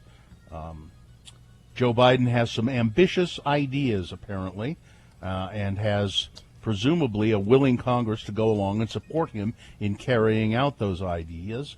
We're going to see if his vision turns out to be better than Trump's. Certainly can't be worse. We'll see if it's better. Biden has said he wants 100 million vaccines administered in his first 100 days in office, a plan that would include the creation of a federally run mass vaccination sites across the country. He also pledged to push a new stimulus package through Congress to provide relief for struggling Americans, businesses, and local governments. Good. A Salt Lake City nurse has died of COVID-19 complications. The Huntsman Cancer Institute mourning the loss of one of their own. The center announced the death of Chuying Chen on Monday. She died back on December 22nd, but she had been with the hospital as an infusion oncology registered nurse since 2012 and was known as a no-nonsense, dedicated, and compassionate nurse. Utah State troopers are increasing security at the state capitol. 40 troopers, once scheduled to help with security at the presidential inauguration, are going to stay home here in Utah with possible local unrest. Because of security concerns, the Department of Public Safety spokesperson Greg Street wouldn't say exactly how the troopers anticipated they would respond to demonstrations planned in support of Donald Trump, but he said, "We are planning extra security for this coming weekend." Homeland Security Chief Chad Wolf has resigned. Resigned as acting Secretary of Homeland Security. There was a lot of question about whether he was really legally, whether he could legally he never got be confirmed, and he never got really nominated. No, he worked in the office, and when there wasn't anybody left, he became. I guess decided. It's you. Yeah, you do it. Again, the expertly run Trump administration. Hire good people, the best people. So there you go. So in a time when Homeland Security is crucial, the acting chief, who would have been about as useless as anything anyway, but he has stepped down. So Donald Trump, what was he doing while this riot at the Capitol was going on? He's watching TV. Yeah. His inside people who know about it said, we kept trying to get him to do something. and he was watching the TV and couldn't be bothered. He was, well, he wasn't just watching TV. He was watching the events unfolding there. He was watching the live riots at the Capitol, said one of Trump's closest advisors. If it's TiVo, he hits pause and takes phone calls. If it's live TV, he watches it. And he was just watching it all unfold. Even as he did so, Trump did not move to act, and the message from those around him that he needed to call off the angry mob was one which he was not receptive. He didn't feel like he needed to call them off. He was loving it. He was pretty much liking it. It's an editorial today in, where is this editorial? New York Times. Never forget what Ted Cruz did, it says, and goes on to talk about what a piece of barely human slime Ted Cruz and really always is. Has been. This isn't new. No, it's just worse than ever. Editorial in the Salt Lake Tribune. George Pyle, who is a fine editorial writer, I think he might be the head, the chief, the who runs the editorial department for the Tribune. Chris Stewart and Burgess Owens must go. Yes. Good. And take Trump with them. Yes. He writes. If you're feeling lucky, and I don't know why you would be, but if you're feeling lucky, it's time for our luck to change, Bill. And you want a chance to have some Pappy Van Winkle at an affordable price, there is a lottery here in Utah. You have until January 18th to register. Once the drawing closes, a computer will randomly select the winning names. Utah got 181 bottles of Pappy Van Winkle products this year, including 2 bottles of the company's highly prized 23-year aged, 4 of its 20-year aged bourbon, 27 of the 15-year, 58 of the 12, and 90 of the 10-year. So how do you register?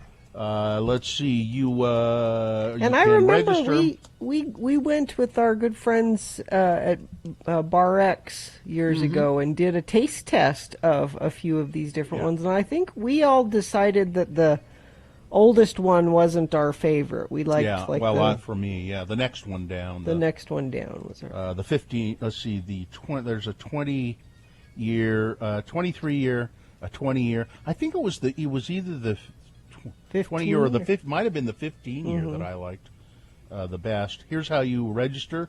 You can says register.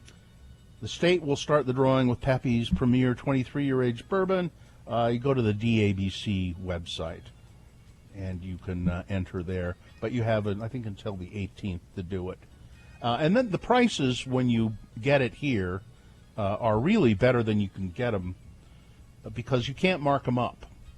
The state has to sell them at a certain fixed price. I'm entering the drawing right now. You just go to the DABC and is it obvious how to do it? Yep, it's the first thing. Rare, high-demand products. 23-year and 20-year bourbons, for example, they sometimes sell for $1,000 to $2,000 or more a bottle. In Utah, these aged bourbons cost $299.99 and $199.99. So it's still plenty. Yeah, you can do drawings for other bourbons too, Bill. I know you're always looking for different. They've got Eagle Rare Bourbon. There's a drawing for. They've got Sazerac Rye. Have they got the George Stagg? Have they got that? Yep.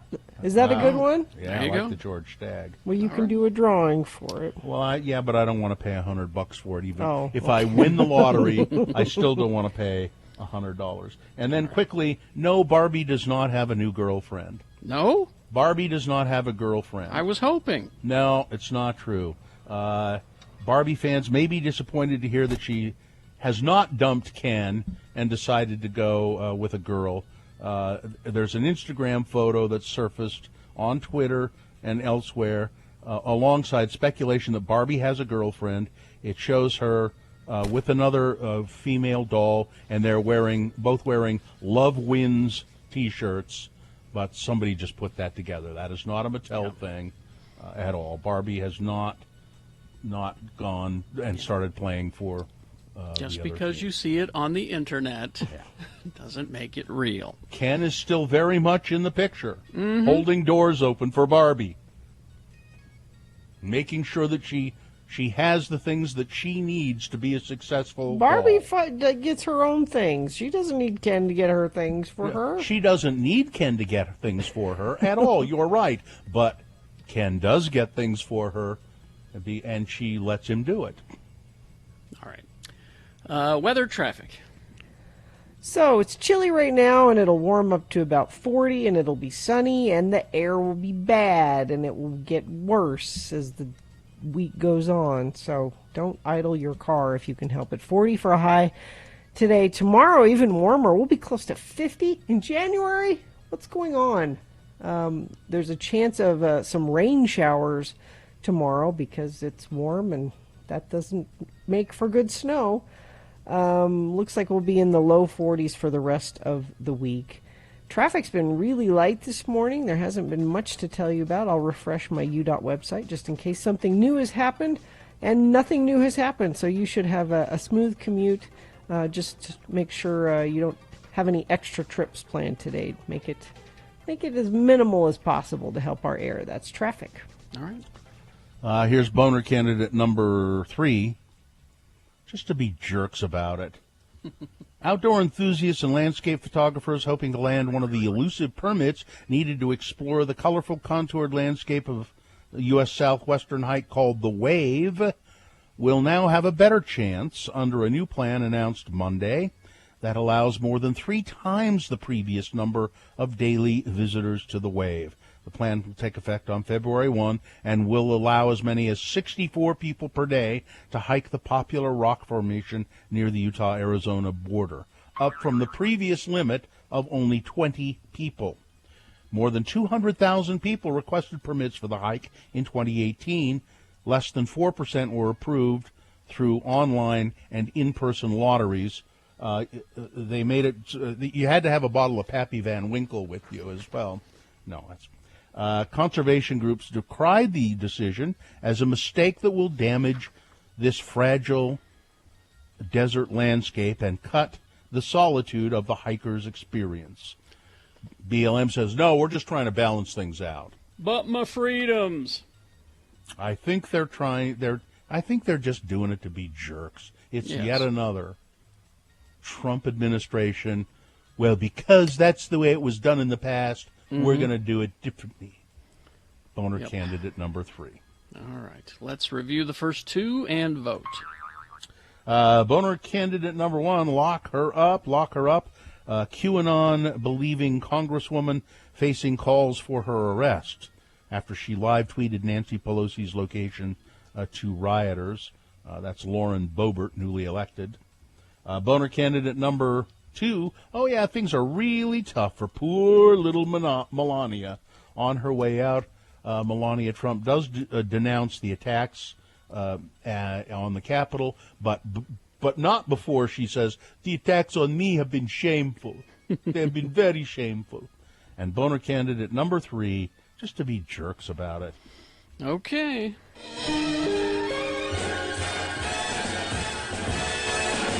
It is time for you to vote for round 1 of your boner voting. Here we go. 3. You got to decide of these 3 candidates, which one is the worst, which one deserves to go forward to boner fight and possibly become boner of the day. Because you see if it wins here, it's not boner of the day yet.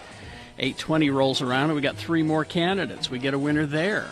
We take the winner of each round and put them against each other at 9:20 this morning. That's when boner fight happens. That's when you will decide boner of the day.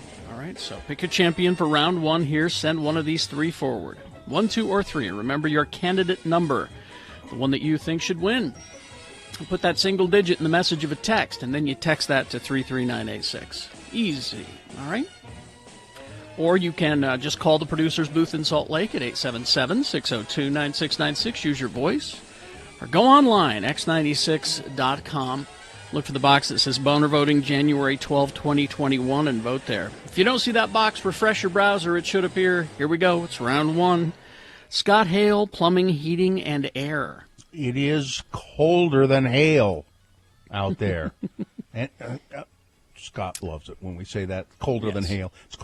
It's colder than hell outside, and Scott Hale Plumbing, Heating, and Air is here to help. Get your furnace tuned up. Scott Hale can do that right now for just $39 for a furnace tune-up. And if you need a new furnace, you can save $500 on a new furnace and air conditioning system. And if you need a repair, he'll take $100 off a $300 repair.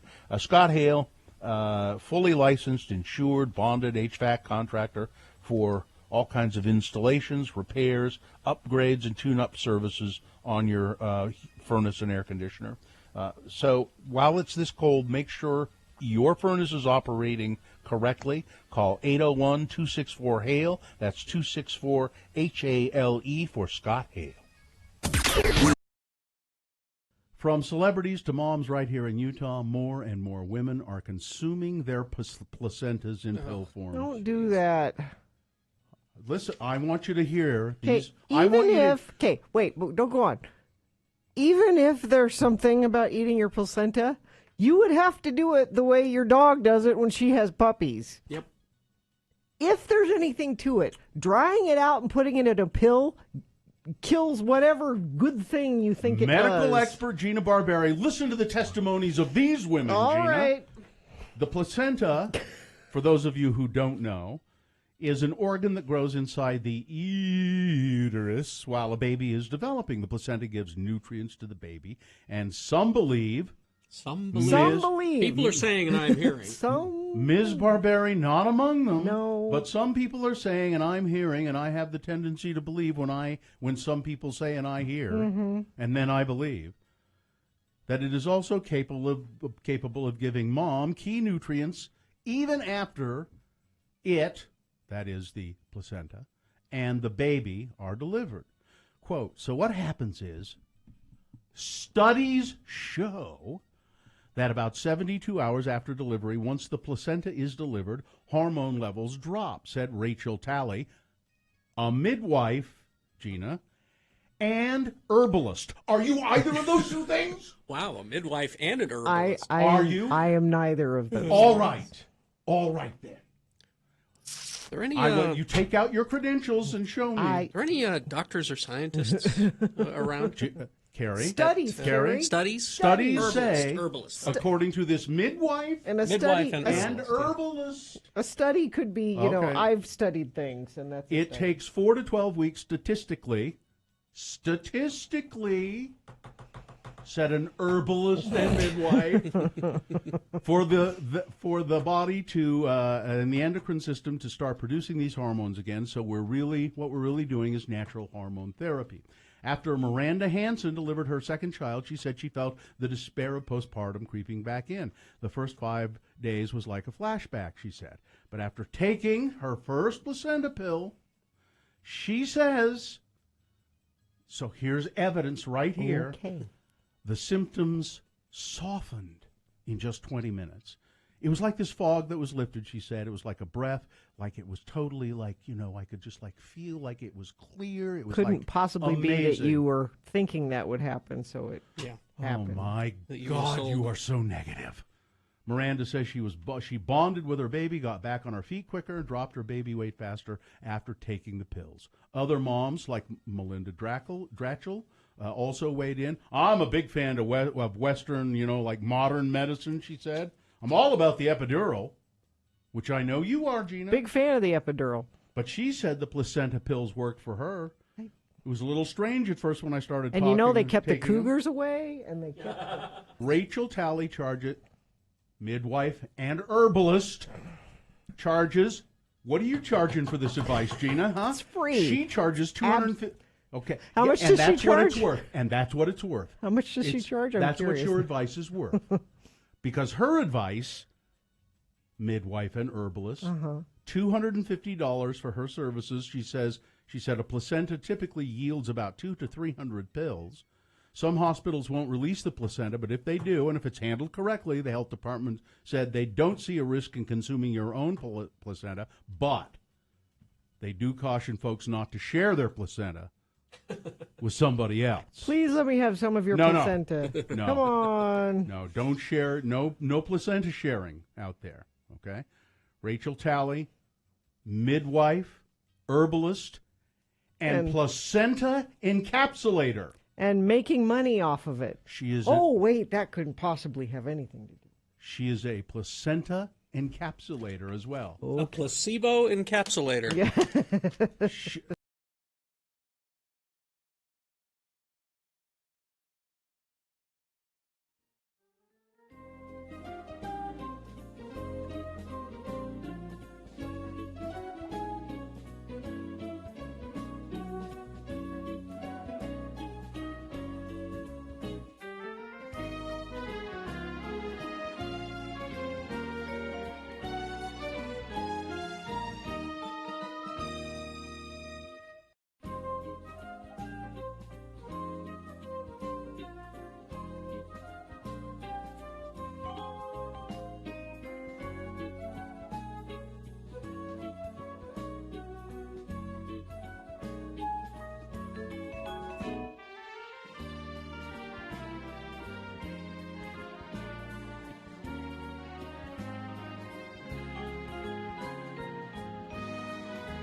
All right, so let's see. It's 7:48, and time to award round one of your boners. And round one of the boner voting is brought to you in part by a tofu dish. It was kind of like, I think, like tofu, cashew, tofu, something. And big T. Yeah. So boner candidate number one was Lock Her Up. Newly elected Congresswoman from Colorado. Gun-toting, QAnon-believing Lauren Boebert tweeting out to the people rioting at the Capitol. Nancy Pelosi no longer in the House. Mm-hmm. Letting them know what's going on. Her location, basically letting everyone know her location. Number two, things are so tough for poor little Melania. That got a few votes. Allowing more people into the wave came in a distant third. The winner was number one, Lock Her Up, Lauren Boebert. Okay, that's the winner of round one's voting. It now goes forward to Boner Fight. It might be Boner of the Day. Round two coming up at 8:20. Three different candidates. We'll take a winner there as well. We'll take both winners and put them against each other, and you will decide of those two which one should be Boner of the Day. We'll do that at 9:20 this morning. Okay? All right. Let's see. I think we have Nate on the phone, don't we? The following is a sponsored feature. All right. Mr. McDonald, how are you? I am well. How are you all? We're all still well at this point. Good. Nate is with the state of Utah on the coronavirus task force, and I know you want to tell people, let people know that the PPP, what is that? Is that Paycheck Protection Program? Is that what? Yes. Round two is going, huh? It is going, and so this is aid that is dedicated for. Really, this year they're hoping and focusing more on small businesses. And this includes, sole proprietors, independent contractors. An opportunity if your business hasn't been able to pick back up, it's been heavily impacted by the pandemic, to be able to get some aid here. Payment, the PPP loans are through the SBA program, and it's a way to truly help these businesses. We still got a little more time, hopefully, before things wraps up here. The vaccine really kicks in, and these PPP loans are just there to really help businesses get the aid they need to stand these last few months. How do people apply? How do business people apply for those, Nate? So you go directly through your bank, and if your bank isn't set up to do it, you can reach out and get a list of the banks that are through. Go to coronavirus.utah.gov/business, and that we have a team set up. We call them the Rapid Response Team for businesses. And just click on that link if you have any questions, you need any support. This team of individuals that are trained, that know all the ins and outs of the PPP program are there to help you, walk you through the program, get you where you need to be. So we hope that the businesses that are really struggling can take advantage of this. All right, Nate, we have new governor, Spencer Cox, and he's taken office, and he's come in and he's going, all right, come on. We got to get this moving. Let's these vaccines, we've got to get this ramped up. It's going too slow. What has he done? Is it working? Are things going along faster now? Yeah, I mean, I think every state in the country it's been a slower process than they had hoped on getting the vaccine out. From distribution to getting them in arms, and Governor Cox has really put an emphasis on it to really work with all of the health departments in the state and all of our providers who are distributing the vaccine to get it out, to get the kinks worked out and to get them into arms. And it's moving. It is really, we're moving quickly. I think I saw a report yesterday where over 100,000 people have gotten the vaccine in arms that they've attributed so far, and they expect that to grow quickly up to over 200,000. And so we're moving fast. And right now, those who are eligible are healthcare professionals. I mean, really, if you're a healthcare professional and haven't gotten the vaccine, please go get it. They were the first ones eligible for it. First responders. So right now, teachers are able to now get their appointments scheduled through their local health department. And if you don't know how to contact your local health department, again, just go to the coronavirus.utah.gov website, click on vaccine. All the information is there. And then if you have questions about the vaccine, because we know that some people just have questions. Is it safe? Did they skip any steps? There are answers to all those questions to help you understand. Does it come in different flavors? That's I went to see if it came in different flavors, but apparently it doesn't. Is that I want a watermelon flavor vaccine, but no, it didn't have that. So I went to the Salt Lake County Health Department website, and it was pretty clear there what you needed to do. It said, right now, again, what you just said: first responders, healthcare workers, teachers. You should be getting the vaccine now. And then it says people 70 years of age and older.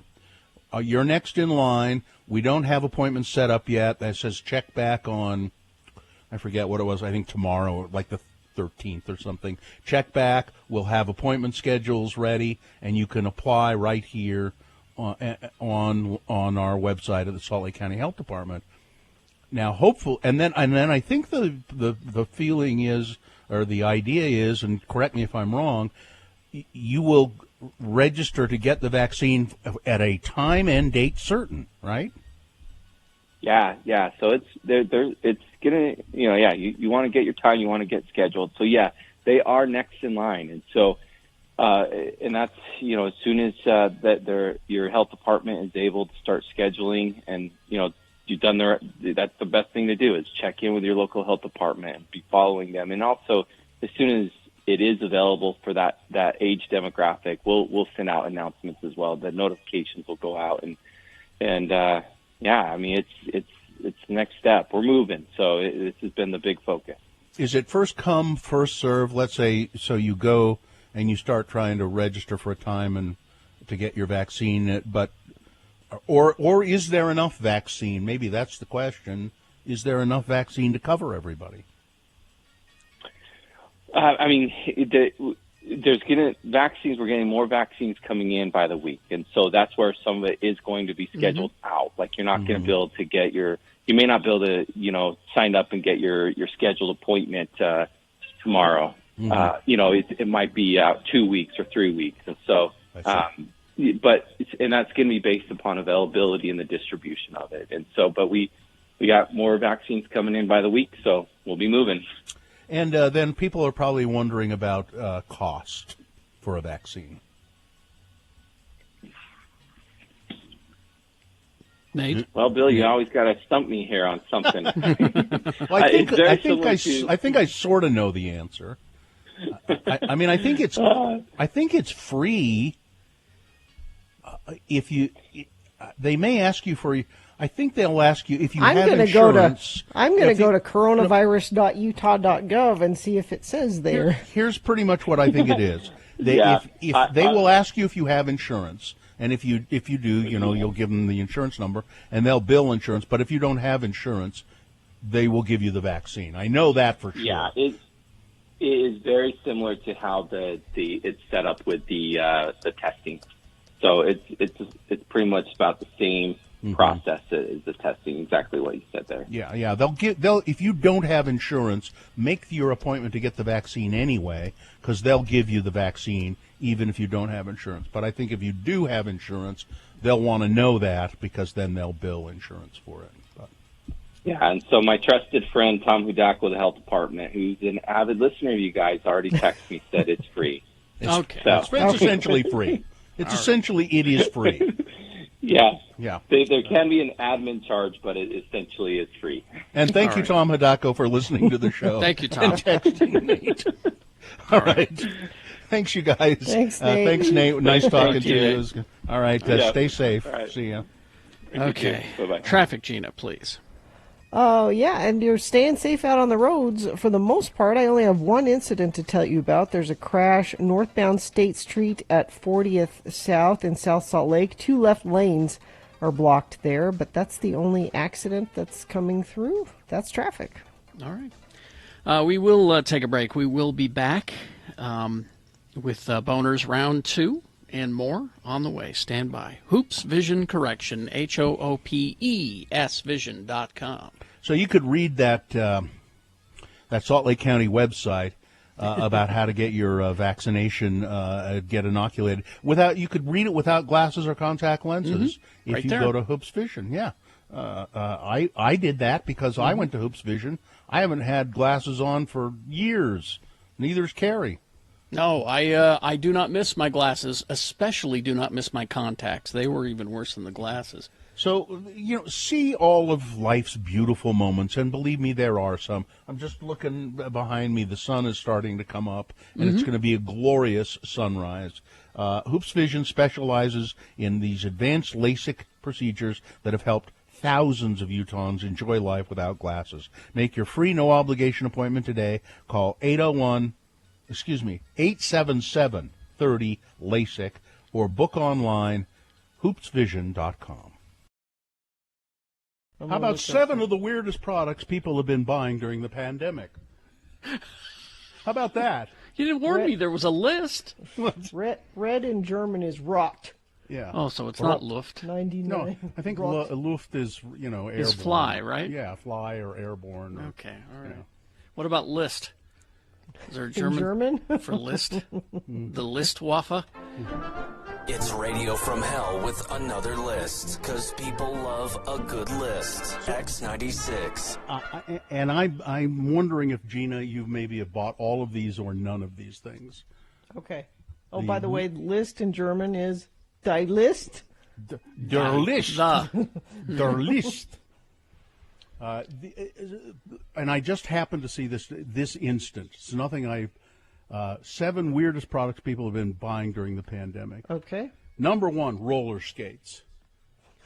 Have you bought any roller skates? I have not purchased roller skates. But you can kind of probably guess why. It's outside, something to do outside. Yeah, people want activity. They want to do something, and they want to do it outdoors.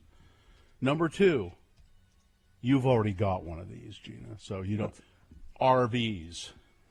Recreational vehicles. We have had a trailer for 13 years. Terry, are you going to get are you going to go out and get an RV? Maybe if I live long enough to retire. I may be living in one. Who knows? Guns. People are buying guns. Yes, Joe bought a gun. Another one? We have a couple. Oh yeah, I thought he already was going to say. I thought he already had a couple. One. I've been, no, I haven't. Yeast.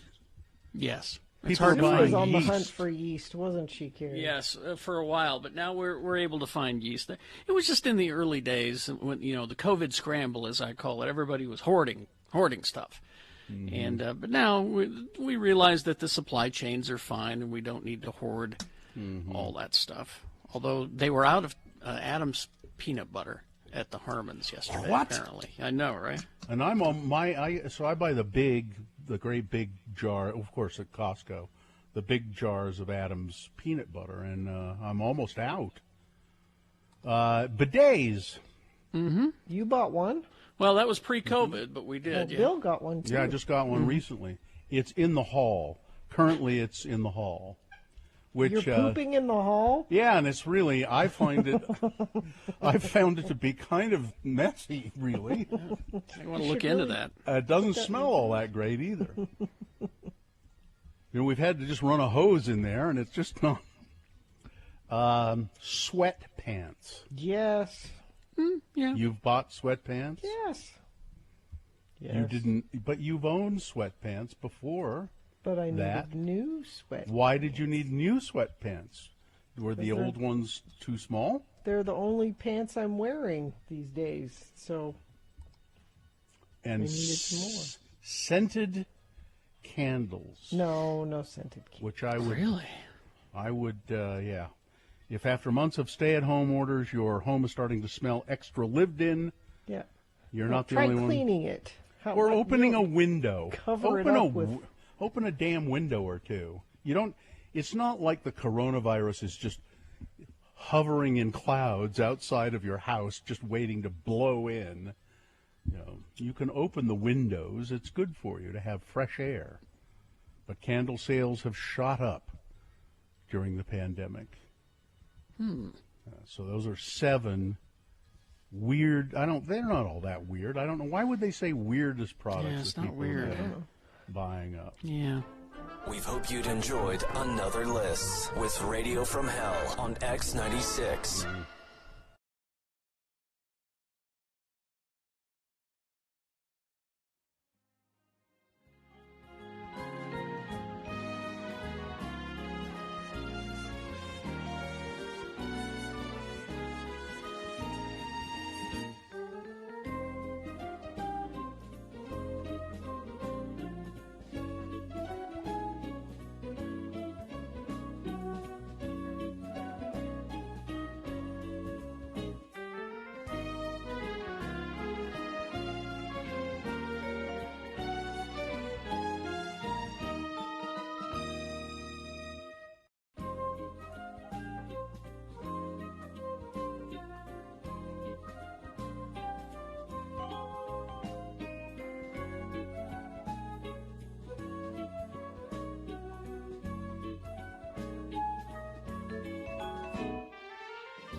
$8:06 right now. And the House of Representatives in the United States has just unveiled an article of impeachment against Donald Trump. And Brian Kilmeade on Fox News says, you don't want to do that. You don't want to impeach Trump because all 50 state capitals are under threat of terrorism. And so if you That sounds like a threat, is what that sounds like. That sounds you don't want to try impeach him. I wouldn't do that if I were you. Because man, they're just going to go wild. I've been struggling a bit. So You've been on the struggle bus, as they say? So, 4 years ago, I kind of had an epiphany. I was driving behind a big truck with a giant American flag flying off the back of it. Mm-hmm. And my initial gut reaction to that was, "Ugh." I know what kind of person that guy in the truck is. And that made me mad. How did you know? Well, this is my point. This is exactly my point. Remember those truck parades around the nation? It's, and then I stopped myself and I went, I hate that my first visceral reaction when I see a truck driving around with an American flag on it, or somebody with an American flag hat or T-shirt or something, my very first reaction is negative. I think I don't like that person. I think I don't like that person's politics. I disagree with that person. And I stopped myself and I went, wait a minute. I don't like know who that that's my assumption. Yeah, well, yeah, and you shouldn't assume that. And so I thought, well, how can I counteract that? I love this country. I'm patriotic. I think we're all lucky to live here, and I would like this to be a more perfect union. Why do they get to take that symbol and make it theirs? It can be mine too. So I started wearing, my USA hat, and I'm trying to normalize it. I'm trying to say it's not just those people, and I have flags, and I have Aren't you afraid, though, that if people see you out there with your USA hat on, your American flag hat on, aren't you afraid they're going to think you're a Trump supporter? Well, this is what I'm saying. So back in November when I voted, I posted a picture of myself wearing this hat, and I just said, I voted today, and a friend of mine who's been my friend since the 4th grade, she doesn't live in the States, so she doesn't listen to the show, but she texted me and she said, Are you a Trump voter? And I said, you know me. No. Why would you think that? And she said, well, that picture you posted made me, and so I explained to her my take back the flag thing. I hate that that's everybody's first reaction when they see people dressed that way or doing those things, that they, and she made my point perfectly. Mm-hmm. But now the events of the last week have made me seriously reconsider doing this, because I've just been trying to gently over time take back the flag. Like, no, if I love this country and I hate to see what's happening to it, and I want to represent that. Now all those images on TV I see of the people that stormed the Capitol, good Lord, I don't want anyone to think that I'm on board with that. And I know. I'm being serious. I had to get rid of my big hat. I had a hat with horns on it that I was wearing around. I'm not doing that anymore. And so I'm torn. I need your guys' help with that. I need friends of the program help with this, because I'm sad about it, because I feel like I'm giving up, but I don't want to be associated with that at all, even accidentally. I don't know. There are a lot of. First of all, if you like the American flag and you want to display it, then you should do that. See, but then people would say that about the Confederate flag too. I just like it. No, that doesn't mean no, doesn't mean anything to me. Doesn't mean I don't mean the politics of it. I just like how it looks. It's not the same thing at all. How? The Confederate flag is offensive to. Well, it's certainly offensive to the black population, and it's offensive to a lot. It should be offensive to everyone, because it was a symbol of armed insurrection. That's what I'm trying to prevent with this, because I fear that this is now a symbol that's offensive, and that's what I've been trying to fight against, and I fear like I've lost that battle. Okay, I'm all right. The thing is, though, is that the people who stormed the Capitol, they were trying to run a Trump flag up the flagpole. Right. They didn't succeed. And just to remember what Captain America always says. He says, "I'm not wearing this for the nation. I wear it for the idea." Okay, I like that. Yeah, it's that He wears it for the idea and the dream. That's to him what the red, white, and blue is that he wears. It's not about the country. It's about the idea and the dream. And and I don't just you don't think that people should just not jump to conclusions. But they do.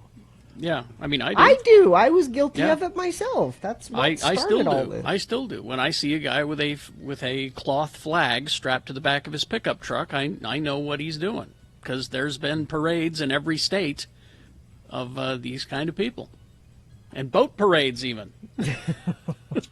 Well, but just I would say sad about it. I still would take, except we should learn not to do that. Well, in a if you perfect see- world, yeah. Well, then start. But I mean, if you see an American flag and a Trump flag, then you know. But if you see somebody with an American flag, don't automatically assume that's a Trump supporter. Bill, you're making my point. That's what I've been trying to do. I know. all along. So keep doing it. Because I'm not going to assume that you're a Trump supporter. And your friend, who you've known from the 4th grade, shouldn't have made that assumption either. That's why it was so shocking to me. She knows me. But it's not shocking. Like I said, there have been parades in every state and a boat parade of these kinds of things. It's not surprising to make that assumption. It's out there. They've made it very clear. Yeah. So. Gina? Yes. I don't want to ever see you with that hat on in a boat. Okay. If you're in a boat, then I'm going to know Well, I'm not you're a boat Trump person. supporter. That's a whole other thing. Is boat people. There's boat people. Yeah, that's a different thing. That's a whole different There's boat animal. people, and then there's people like me who want to be friends with people who have boats. Well, it's hard to keep up Traffic, a boat. Gina. It's- Oh, let's see. Starting today through Thursday, crews are going to close up to 2 right lanes on northbound I-15 between Bangor Highway and 114th South from 9 a.m. to 3 p.m. This will allow crews to install permanent barriers. Drivers should plan on extra travel time and expect traffic delays through that area. Crash northbound State Street 40th South in South Salt Lake. It's blocking the 2 left lanes. And I believe that's the only accident causing some issues this morning. That's traffic. All right. Let's see. We've got boners round 2 coming up. Here are the candidates. Number 1, oh my God. Number 2, the racist rants are coming from inside the house. And number 3, he gets sick if he doesn't have organic food. All right, we will have round 2 of your boners, big boy news, all coming up after these. ShamrockPlumbing.net. I had an excellent experience with Shamrock Plumbing recently. I know Bill did too. Mm-hmm. I'd had an issue with a faucet that they took care of quickly and did a great job. I just love them. They're terrific. Shamrock Plumbing, very professional. They are terrifically professional people. And if you have just a minor plumbing job that needs to be done, trust them. Or if you have a huge job, Shamrock Plumbing can handle that too. And they're taking very great care. They've been in my house recently to make sure that they maintain proper protocols because of COVID. Every truck is sanitized. They have hand washing stations on their trucks so their guys wash their hands before they come in your house, and they wear booties and all of that stuff. So ShamrockPlumbing.net, or give them a call. The phone number is 801-27... ShamrockPlumbing.net. Yeah, go there. The number's there. Back in the day, we had these mascot animals living at our studio up in Ogden. Mm-hmm. We had Farnsworth, the cat. And Farnsworth just had the run of the place, and there were a lot of mice in the building, so he kept the mice down. And Farnsworth was he was really a great cat for the most part. He was almost jet black. Mm-hmm. Had a broken tail. Yeah. Oh, that's right. He had a crooked tail. Yep. And Farnsworth went missing once around Halloween. And Very nervous. And our owner was certain that the Satanists had got him. Well, sure. You know what? The Satanists have got him. We got to make sure next year we keep him in if we find him. He did turn up, but he was fine. And then I don't know whatever happened to Farnsworth. I think he finally just they don't went live off. forever. I think he just finally went off somewhere. And I think once the sale happened, I think Tom took Farnsworth home. Oh, did he? Oh, yeah. Maybe you're right. Because I know that the a-hole from El Paso didn't want the cat around. No. Yeah. No. So, it works better alliteratively if we can really say the word. Yeah, I know. From El Paso. But, the nation is 9 years old, so I can't. Yeah.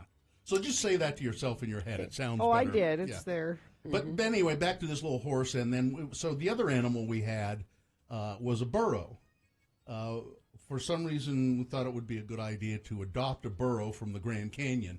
And those wild burro, and the BLM had these programs where you could adopt a burro. And so we went and we adopted this little burro, and we named him Buster, and he was the KJQ burro. No, that's not the right picture.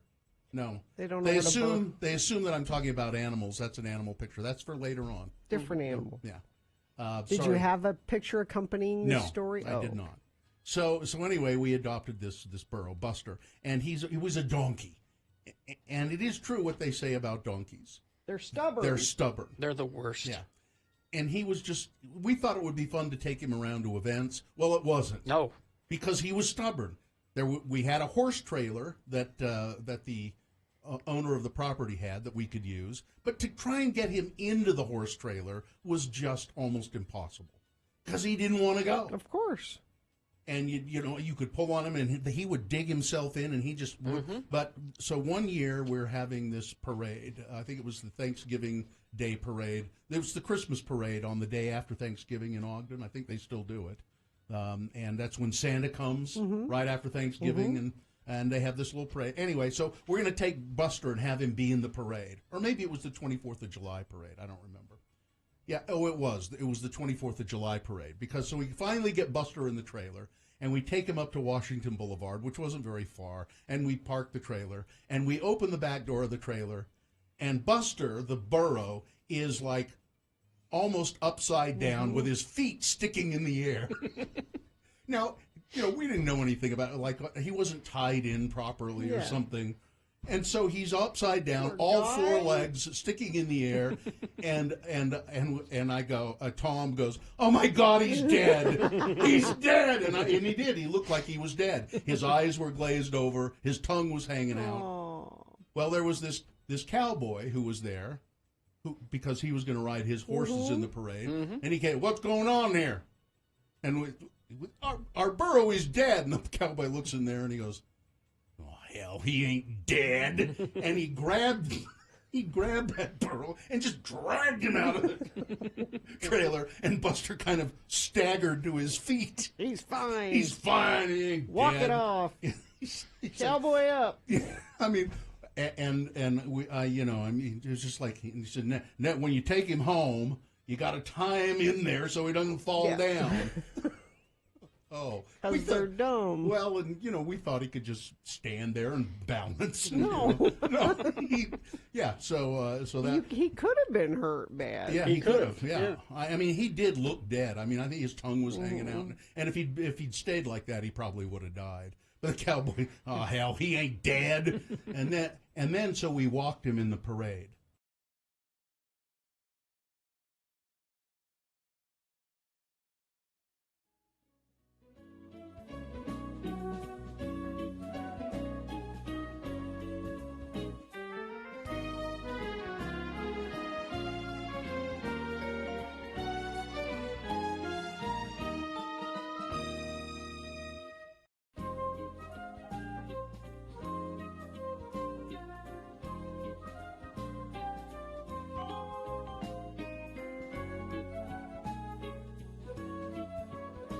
All right, 8:21 right now, and it is time for round 2 of your boners. 3 news stories. These are examples of bad, stupid, funny human behavior.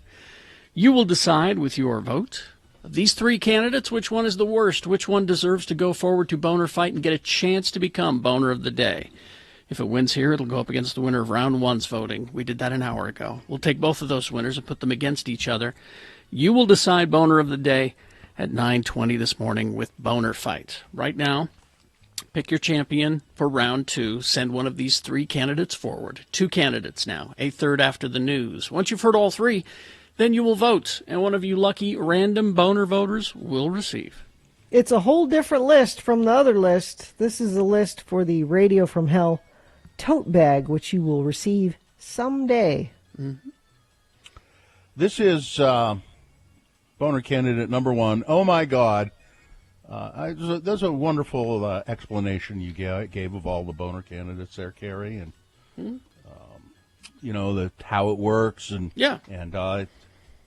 it's a true competition. Yeah, well, no, not at this point. It isn't. No, not with this Boner candidate. Really not. There's no competition. I'm sorry. I mean, I'm going to do the other 2 Boner candidates. We still have the other 3 to consider.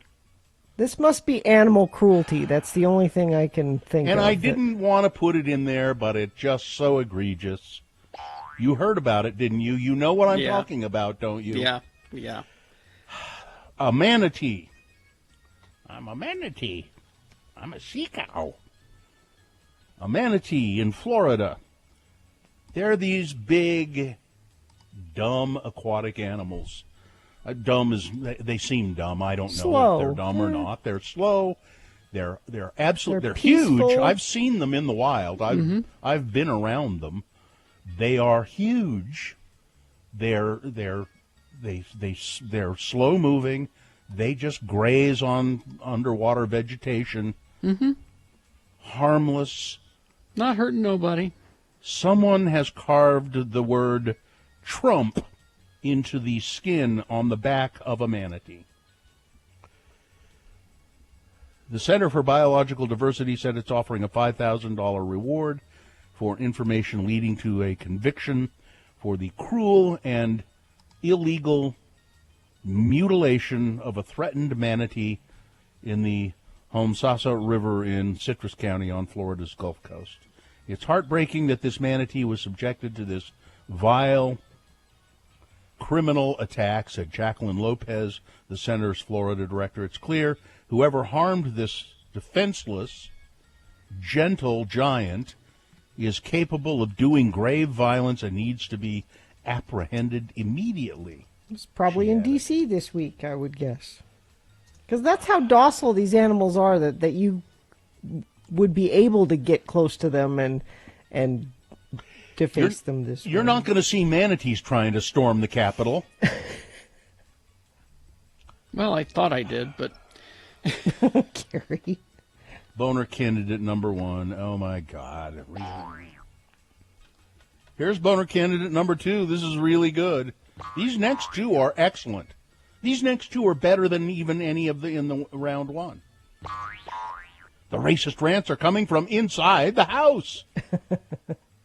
After 2 months of investigation, police officials have concluded that a high-ranking officer, let's see, where is this? This is in New York, I guess. Yeah, NYPD. They have concluded that a high-ranking officer who's responsible for combating workplace harassment in the police department in New York, this officer wrote dozens of racist posts about black, Jewish, and Hispanic people under a pseudonym online chat board favored by police officers. The officer, Deputy Inspector James Cobell, filed his retirement papers late last week as the departmental inquiry was winding down, but officials said Monday they still plan to bring administrative charges against him as soon as this month for falsely denying that he had written any of these offensive messages. That wasn't me. The evidence is strong. We have no doubt that it is him.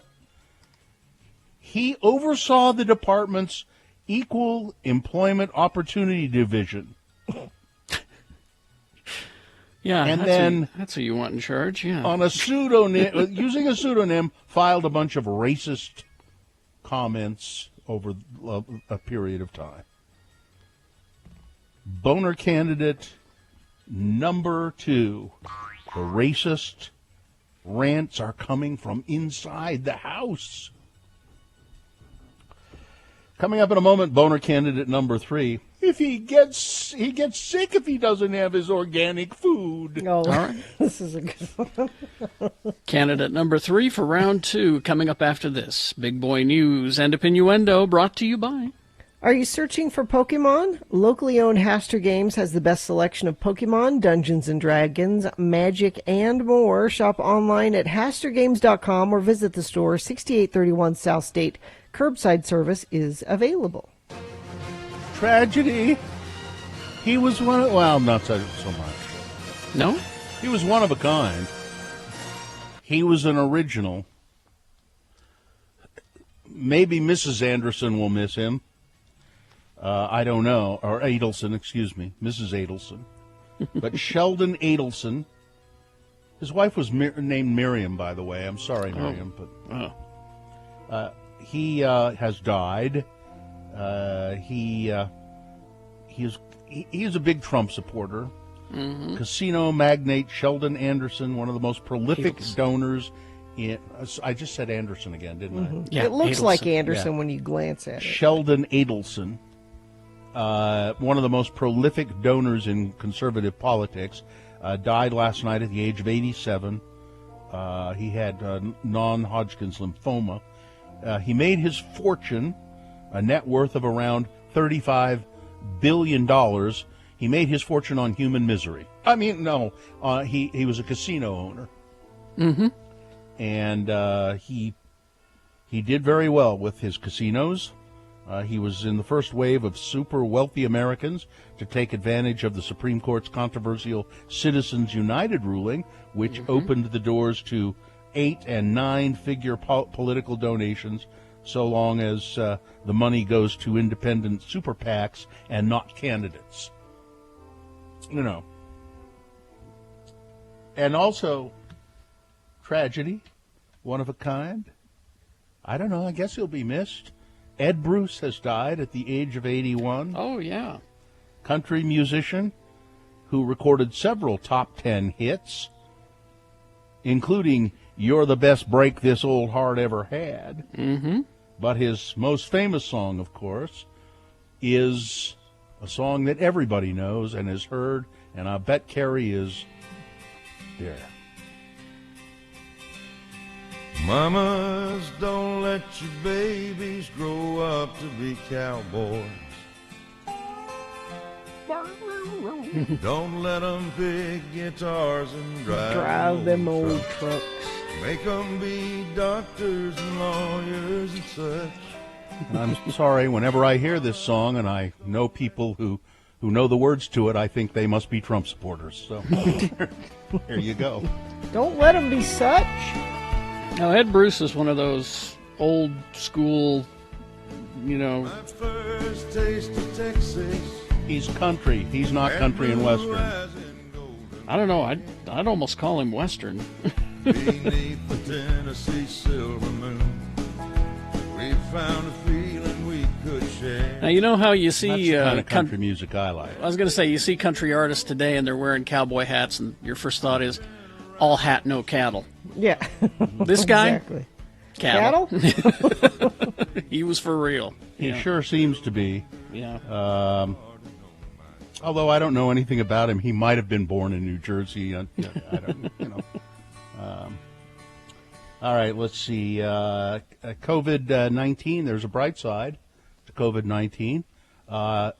Greenhouse gas emissions were less in 2020. America's greenhouse gas emissions from energy and industry plummeted more than 10% in 2020, reaching the lowest levels in at least 30 years because the coronavirus pandemic slammed the brakes on the nation's economy. Everything slowed down, and so the amount of greenhouse gas going into the atmosphere was diminished. But still, 2020 was the, second or third hottest year on record recorded. We're going to be close to 50 tomorrow in January. The hell? Congress moved Monday toward a second impeachment of President Donald Trump, and yes, indeed, that has happened. They've introduced articles of impeachment. Mitt Romney has said President Trump must face meaningful consequences for inciting Capitol Hill riots. When the president incites an attack against Congress, there must be a meaningful consequence, Romney said. We will be considering those options and the best course for our nation in the days ahead. People have now threatened Mitt Romney, and very meaningfully. They said he's had anonymous threats saying, "We will find you wherever you are. We will not let you rest because of what you've said about President Trump." Great. Representative Chris Stewart, he's on the case, though. He's taking care of business. He's introduced legislation to name the Utah Test and Training Range. That's out there way out in the stinking West Desert, where there's I won't say there's nothing out there, but there's enough of nothing out there that they think it's okay to go out there with jets and do bombing runs and test strafing runs and all that. You got to practice, Bill. Yeah, practice. So it's the test and training range. He's introduced legislation to rename it for Rob Bishop. So it will be the Bishop Test and Training Range. Okay, let him have it. So thanks, Chris, for being on the case and helping out Utah and making sure that business gets done. And, in 100 years from now, 50 years from, 10 years from now, people are going to say, Bishop, what is that? Why do they call it that? It's like people are going to know, it was for that wonderful Rob Bishop, isn't it?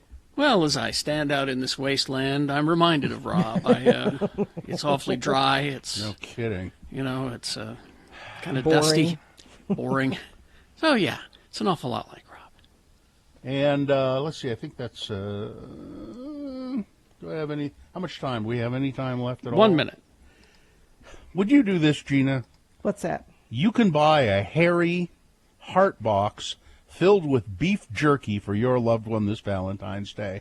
It's shaped like a heart, a box, but it's got fake hair all over it. And I know you love a hairy man. I do. So it looks like a heart-shaped, I don't know. Well, I don't understand. It's got hair all over it. It's a heart-shaped box covered with fake hair.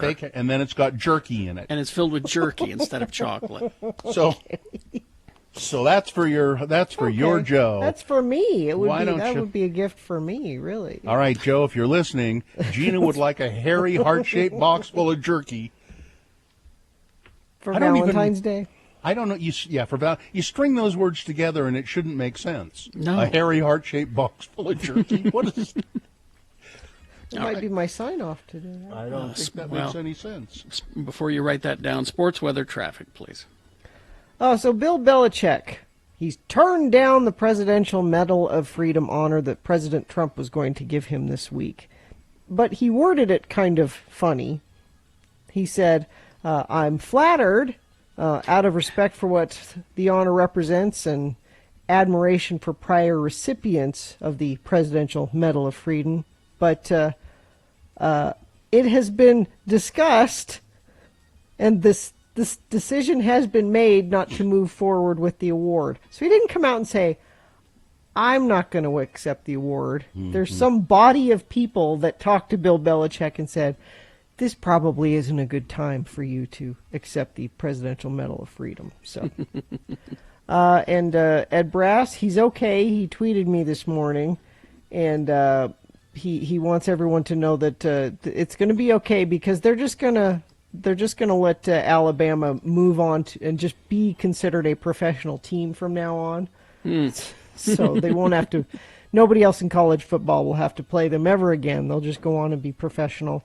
Okay. They beat Ohio State 52-24 last night. Weather, like we were just saying, it's crazy warm and weird. Tomorrow will be close to 50 for a high, which means we could see some rain in January, and that's not right. The inversion is setting in, which means we've got that bad air trapped in the valley, and it will continue to get worse as we contribute to it, so try not to contribute to it. Don't idle your car, limit your car trips you're taking, that sort of thing. Traffic, we've got a driver alert. Tuesday through Thursday, crews will close up to 2 right lanes on northbound I-15 between Bangor Highway and 114th South from 9 a.m. to 3 p.m. This will allow crews to install permanent barriers.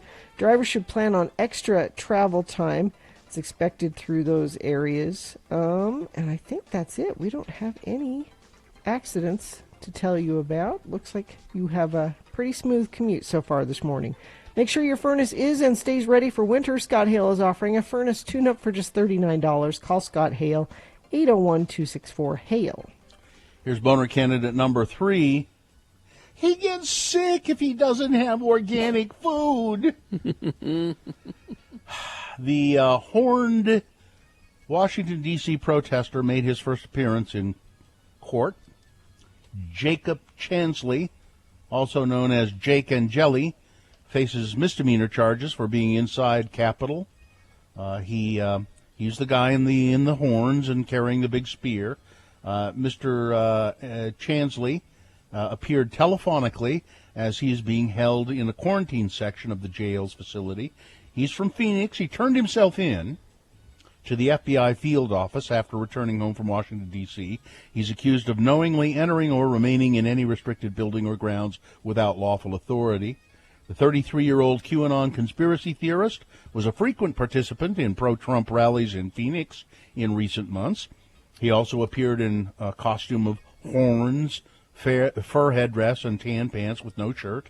Chansley politely addressed the judge, didn't make any statements regarding the charges against him, and he said he may be able to contact a friend who could provide an attorney for him.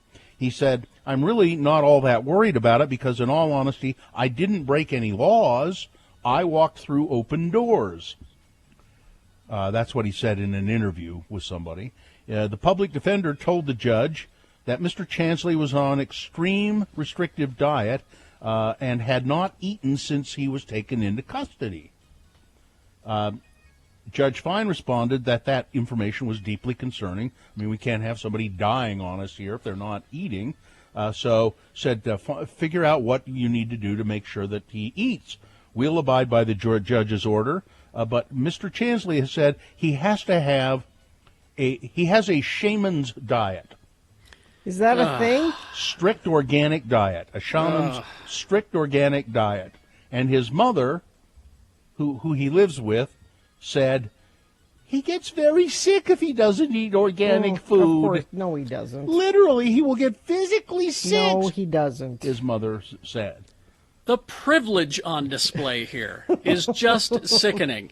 He And wears a costume and social media, he points cameras at himself that he is committing crimes, then is caught, and then complains about the food. His mother said he's a patriot, he's the gentlest person I know, and he'll get sick if he doesn't have organic food. Fine. And, oh, by the way, he's an unemployed voice actor. Yeah. Yeah. There are two things on the menu in jail. Take it or leave it. Those are the two things. Boner candidate number 3. He gets sick if he doesn't have organic food. He's a shaman. Shaman. All right, let's review the first two and vote. Boner candidate number 1. Do we have to vote after this? I don't. Oh my God! Somebody etched the word Trump on the back of a Florida manatee. Boner candidate number 2. The racist rants are coming from inside the house. New York Police Department concluding that anti-harassment official wrote racist comments online. And boner candidate number 3, he gets sick if he doesn't have organic food. Okay, we got Utah Word of the Day coming up after this. So before we get to that, we have to award round 2 of your boners. Let's get to voting. Here we go. You're going to decide of these 3 candidates which one goes forward to Boner Fight to possibly become Boner of the Day. If it wins here, it'll go up against the winner of round 1. We did that an hour ago. Both winners against each other at 9:20 this morning. That is when you will decide Boner of the Day. Right now, advance one of these 3 candidates forward to Boner Fight. 1, 2, or 3. Remember your candidate number, the one that you think should win, and put that single digit in the message of a text. All right? Text that. 233-986. Pretty easy. Okay, let's see. You can also call the producer's booth at 877-602-9696. Or go online, x96.com. Look for the box that says Boner Voting January 12, 2021, and vote there. Okay? You have until the end of these messages to do it. This is round 2, and then we'll get to Utah Word of the Day after that. All right? BigOTires.com. Big O Tires has savings all month long until the 31st. You can save up to $150 off a set of Big O brand tires, and I love those tires. I've run Big O tires on all of my cars and have for years. And check them out. Go to your local Big O tire store. There's one probably in your neighborhood. I go to the one on 2nd East and South Temple. They know the cars that I have. They know me when I come in. It's personal service once you get to know them. And they're get great. that winter driving special, too, that they have going on. Oh, yeah. Your Covers a lot. Healthy car special, $49.95. You get an oil change, an alignment check. They'll lube the chassis. And then there's a bunch of other stuff associated with that. So, Big O Tires, they are the team you trust. I would, if I were you, go to their website, bigotires.com. I find this on my desk when I come in this morning. This leaves a bad taste in my mouth as well. Well, it says it's a postcard. Greetings from fabulous Moab, Utah. Fabulous. And it's a postcard from the Poison Spider bicycle shop. It's a well-known bicycle shop down in Moab. It's got a giant, horrific spider on it chasing a bicyclist through the red rocks of Moab. Looks like one of those old movie posters. Yeah. And then on the back it says Carrie and Bill, and it's written by someone who assigns themselves very disappointed fan. Very disappointed. Disappointed enough to send a postcard. Wow. Somebody who looks like they might have been drunk because it's barely decipherable, scribbled. Carrie and Bill, although you are entertaining, why do you disrespect and bully Gina Barberi on your show? She is the voice of reason. Voice of reason? Did you hear that? You're now the voice of reason. It's my dad's thing. Intelligent and kind. I guess this is kindness. Kindness? Kindness. It's. I like it when drunk people stick up for me. Yay. You both behave like jackanapes. Jackanapes, please. Misogynistic. Oh, misogynists. Gina should be something. Do you want me to try treated much better as a professional. Thank you. Very, drunk friend of the program. Very disappointed fan. See if that doesn't look like a drunk person wrote it. Or no, you know what? I just changed my mind. It was written by an ancient person, an ancient human being. It's a former Tom Barberi fan who now, like Sheena, I am not a crackpot. Oh, I appreciate that. This took effort. Yeah. They had to very old purchase a postcard, buy a stamp. It's a retiree in Moab. anyone can send an angry email. That takes no effort at all. An angry postcard. This took. It's by someone effort. who doesn't know what email is. They're so old, they don't know what email is. I appreciate it. I think you should. It's your old fan in Moab. In Moab. I'll take it. Signed Old Timer in Moab. Well, you should take it. It's great. Can I keep that? I want to keep that. Yeah. It's Gina's fan mail. Okay. What? She gets it from prison and prison I'll mail. take the fans I can get. And You, the you elderly. go to a show with the fans that you have, Ben not Marsh. the fans that you want. Ben Marsh and the Old Timer in Moab. I got me a free postcard out of the Poison Spider Bicycle Shop, and I'm sending this to those misogynists. Another thing, I am very happy with this. You should be. I will tweet out a picture of my fan. Said, oh, Gina had a couple of glasses of wine and fired off some postcards, huh? Right. Yeah, how do we know Moab. that didn't come from Moab? This isn't from Moab. It's a postcard that you got when you were bicycling before you married your husband in Moab. When you came back with chafing. That was just after I got married. Remember, I was pregnant and I didn't You know. were. Oh yeah. Mm-hmm. That's right. That's right. You were trying to impress your husband. Yes. The one and only time you went biking with your husband. That was it. He do I recall? You bought that. You got a new bike. You Yeah. bought a bike. Yep. And that was the only time you rode that bike. Yeah, it doesn't. It's too big for me. Is it still? It's too big. I can't sit on it. My feet don't touch the ground when I sit on it. Then why did you buy a bike that was too I big? didn't. He bought it for me without me, Yeah. thinking I was a statuesque woman. So is it still hanging in the garage? Yes. Just another. Just waiting for his second wife? Yes. Just one more bit of evidence that he has no idea who you are. Excuse me. Still His waiting. third wife, yeah. It's hanging there waiting for his third Third wife. wife. I'm Yeah. sorry, his third wife.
At 8:49, let's award round 2 of your boners. And round 2 of the boner voting is brought to you in part by another piece of German chocolate cake. Ooh.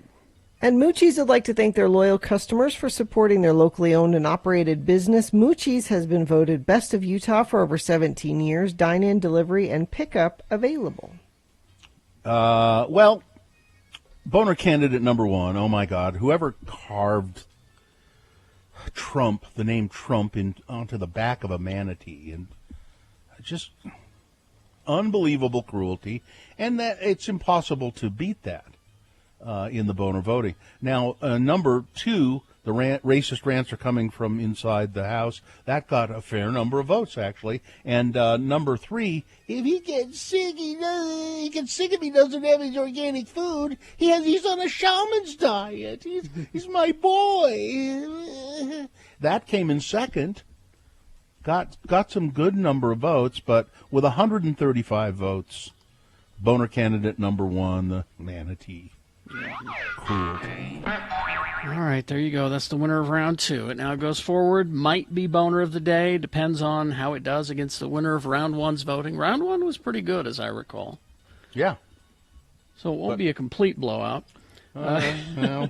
I don't know. Animal cruelty usually And this can't is beat it. particularly this is just God awful. But well, we'll find out how it does against the winner of round 1 at 9:20. That's when boner of the day is decided by you with Boner Fight.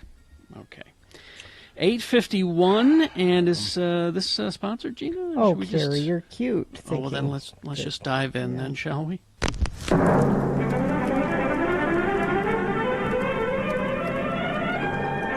It's often said that the people of Utah speak a language all their own. It's a language that's often confusing and even incomprehensible to newcomers here in the Beehive State. So, Radio from Hell presents a handy guide to help everyone understand how the natives speak. It's the Utah word of the day. And today's word is...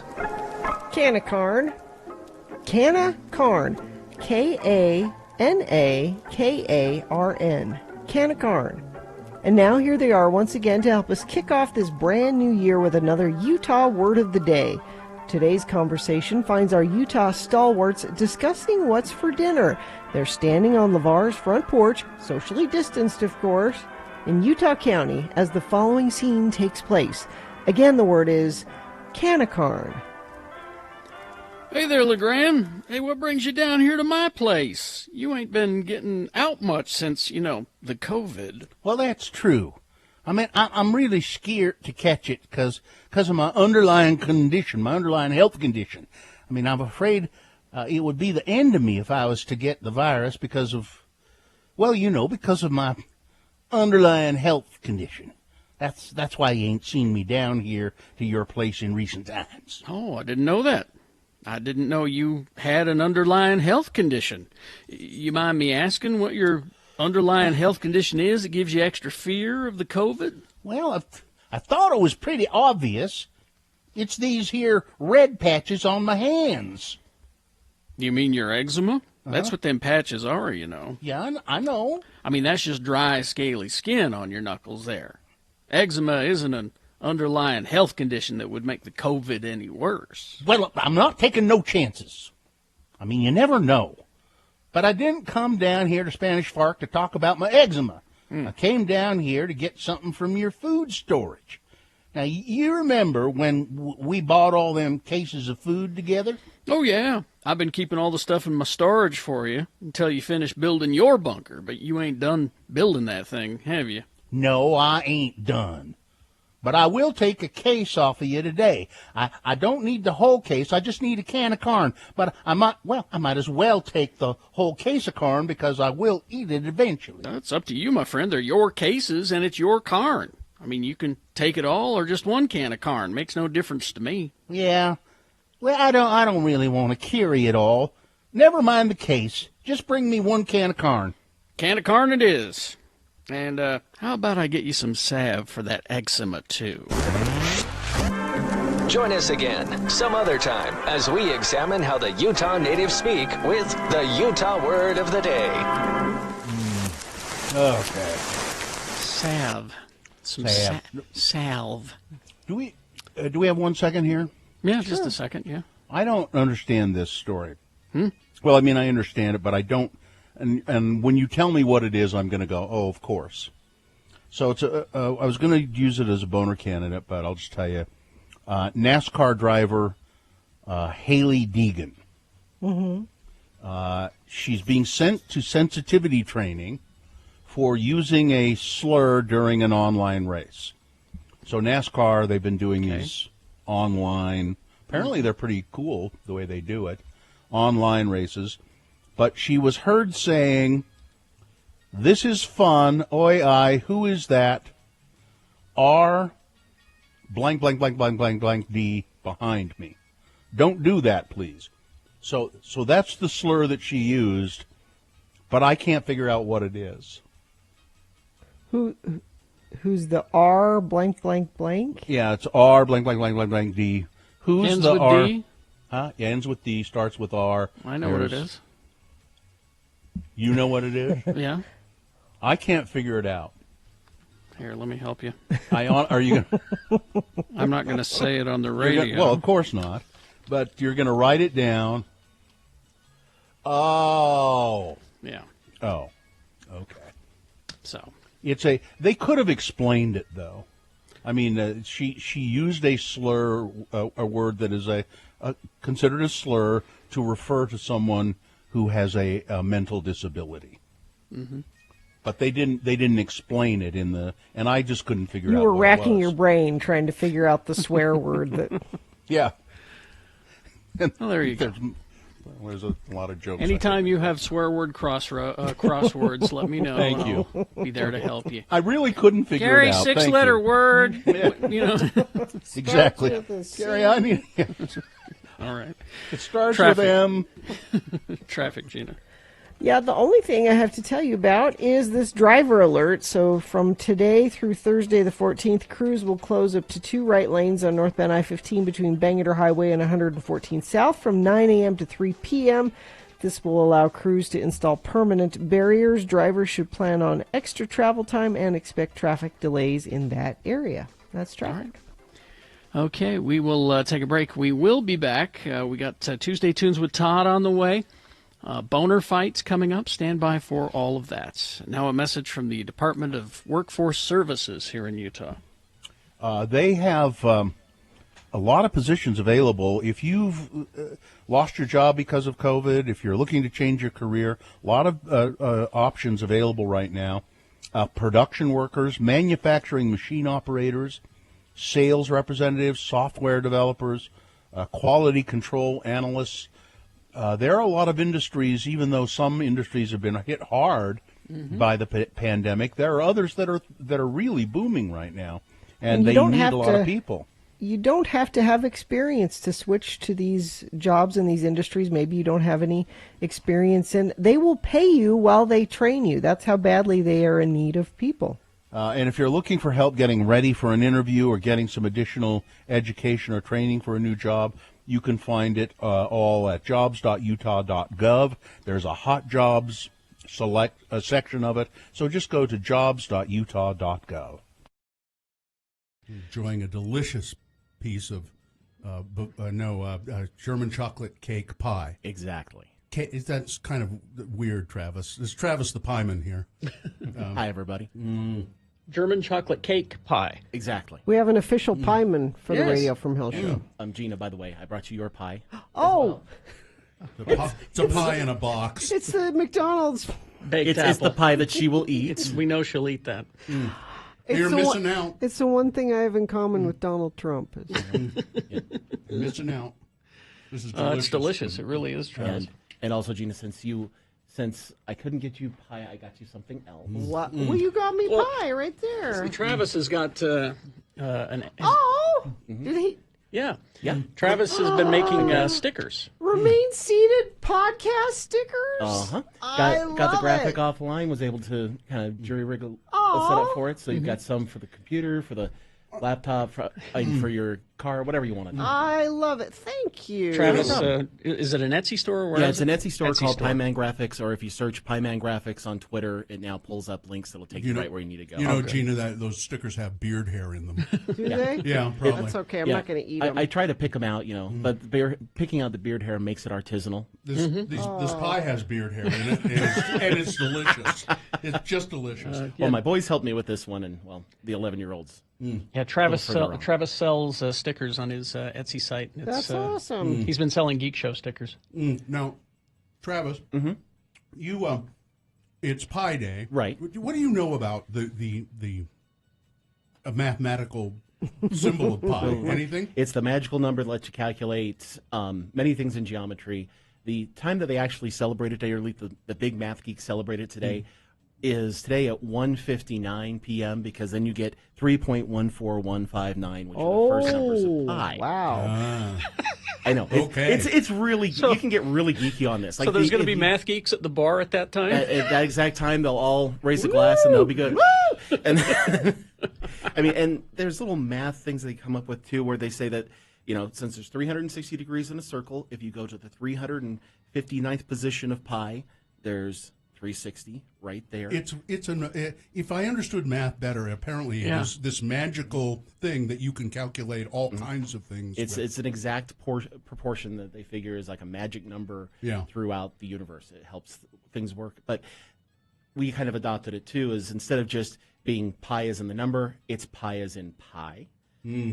Also, pizza today is big. I think Pie Pizzeria usually does some kind of special thing, or all the other pizza chains will do something special. I don't recognize the National Pie Day that they had back in January. Or February. We tried to call you out on that day, and it's just like Valentine's Day. It's a setup day where big pastry comes out and wants to sell pie. Big pastry. Big pastry. Big pastry.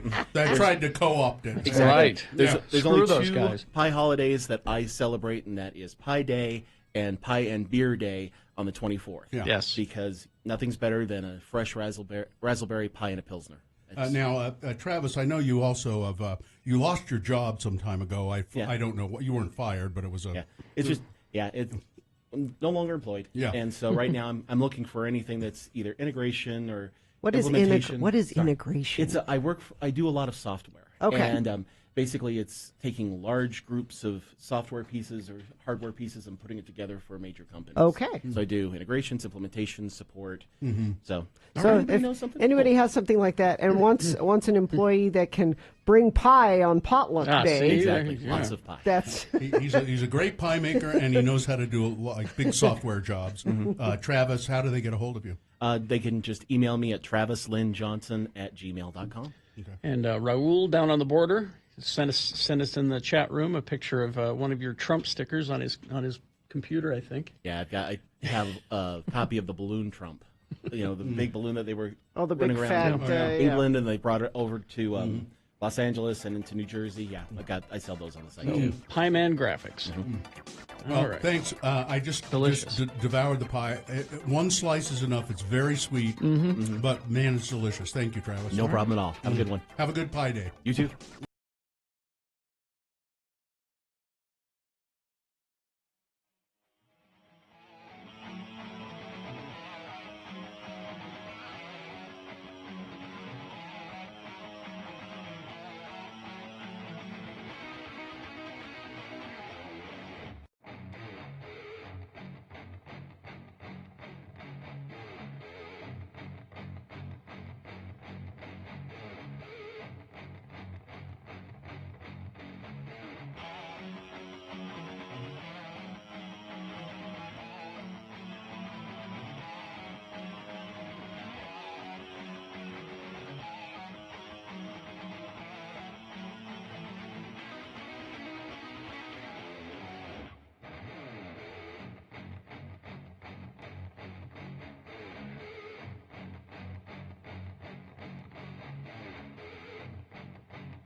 Okay, let's see. It is 9:05 right now, and No pee breaks, people. No pee breaks. what? Oh, because Thursday turns retard on X96. Van from hell.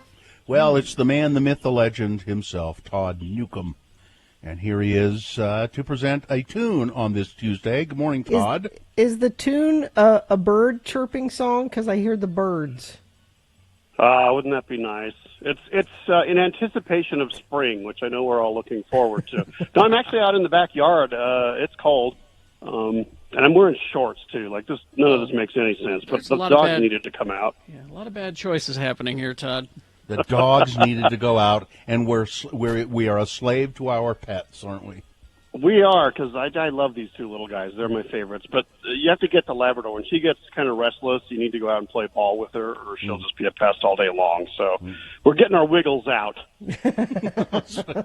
Get our wiggles out. Well, Todd's our program director. You can hear him on the radio every Monday through Friday, 3 p.m. to 7 p.m. But Tuesdays he brings us a tune. What is it today?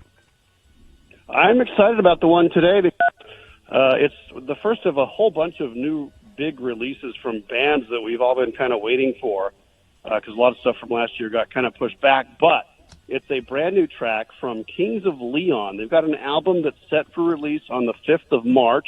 It's going to be called When You See Yourself.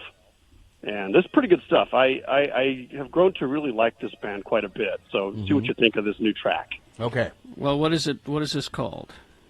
It's called The Bandit. The Bandit. All right, so here we go. Tuesday Tunes with Todd. Brand new Kings of Leon from the album When You See Yourself. The Bandit, X96. Recently on the Rachel Ray Show, she was promoting her new fragrance, which she calls Fancy. It's $85. She sprayed some in the air and then started naming all the benefits. The main one was that it allows you to fart and nobody can smell it. That's a selling point. That's what she said. She said if you're in an elevator and you're wearing this perfume. She's the classy one. Do they have a guy's version? Because, boy, I tell you, I'm holding... You want to wear something called Fancy? I'm holding one back right now, and I don't want to... Go ahead. I don't want to hurt you guys. Go ahead. No. Go ahead. Go ahead. No. Go on. Why? Do it. Go do outside. it. Come on, Don't. chicken. Come on, do it. Don't. Do it. Not chicken. I'm just not sure you really want Do that. it. Why do you want him to do that? Do it. I don't believe him. I don't believe he's holding one. I believe he always has one ready. And I don't I believe... believe he Just put the microphone down Don't do it. I'll leave the room. there. And I don't believe it's going to be as bad as you say.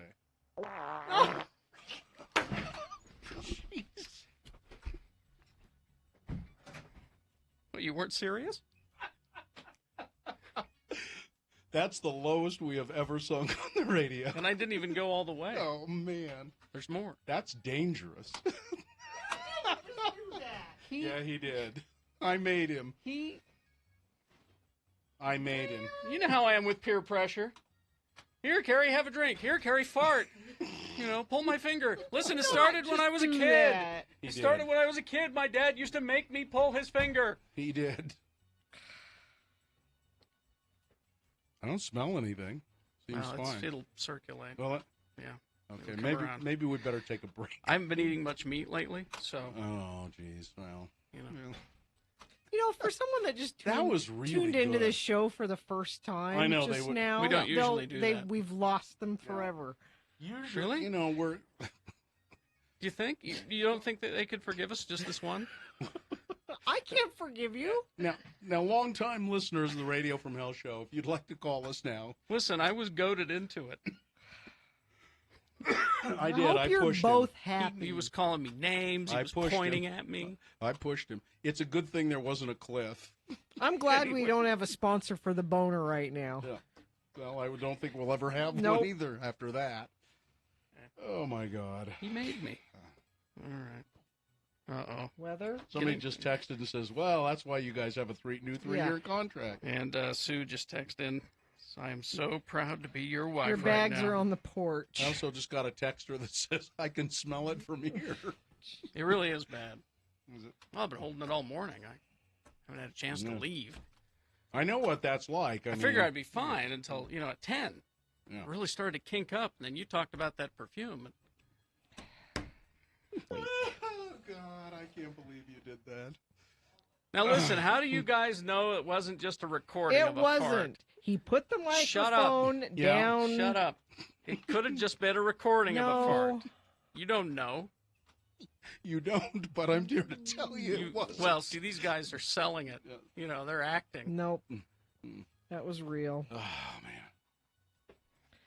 Great. Oh, wait a minute. Huh? Wait a minute. Oh. Don't. Yeah, it was. It was real. Told you. Yeah. I thought you were going to do it No. too. All right. I don't have one, or I might. Is it like yawning? It just, once somebody No, does it, no. everybody It's just contagious. No. just I jumps got. in and... No. Okay, all right. Definitely Kings of Leon. I don't think you could ask for better people to be the rulers of the mythical country of Leon than those kings right there, the Kings of Leon. Kings of Leon. The song is called "The Bandit." It's from the album "When You See Yourself," available March 5th. Release the hounds. And it sounds like you've sicked the hounds on either some politicians or missionaries in your front porch there. The dogs are all excited. They tree a squirrel, well, did they? This is when you got the FedEx and the UPS and everybody making all their deliveries. So it's just a chorus of barking dogs. Hey, they're doing their job. The beagle is a watchdog. He'll prevent anyone from going unnoticed. Yeah. But once they get in, he won't do anything. No. Oh no! Once you get in, you need to pet him. Like you can come and murder me, just pet the dog first. Yeah. All right. You got that? Come and murder me, but pet the dog first. Yeah. That's my sign off today, by the way. Oh, I learned that from Fletch. When you're breaking into a house with a dog, you throw it a steak, and then you worked for Chevy Chase. All right. You yell defenseless babies, and then you throw the steak. Kings of Leon, the Bandits. Nice stuff, Todd. Thank you. And we got more of these, big name bands releasing stuff this coming year, right? Because they've been holding on to it. Oh, yeah. Everybody, they've all been sitting at home with nothing to do, no tours to be involved with, so they're all writing albums, and it's all coming out now. So get ready. I have been sitting at home with nothing to do, and I haven't written a single song or released a single album. You better get on that. Kings of Leon are way ahead of you.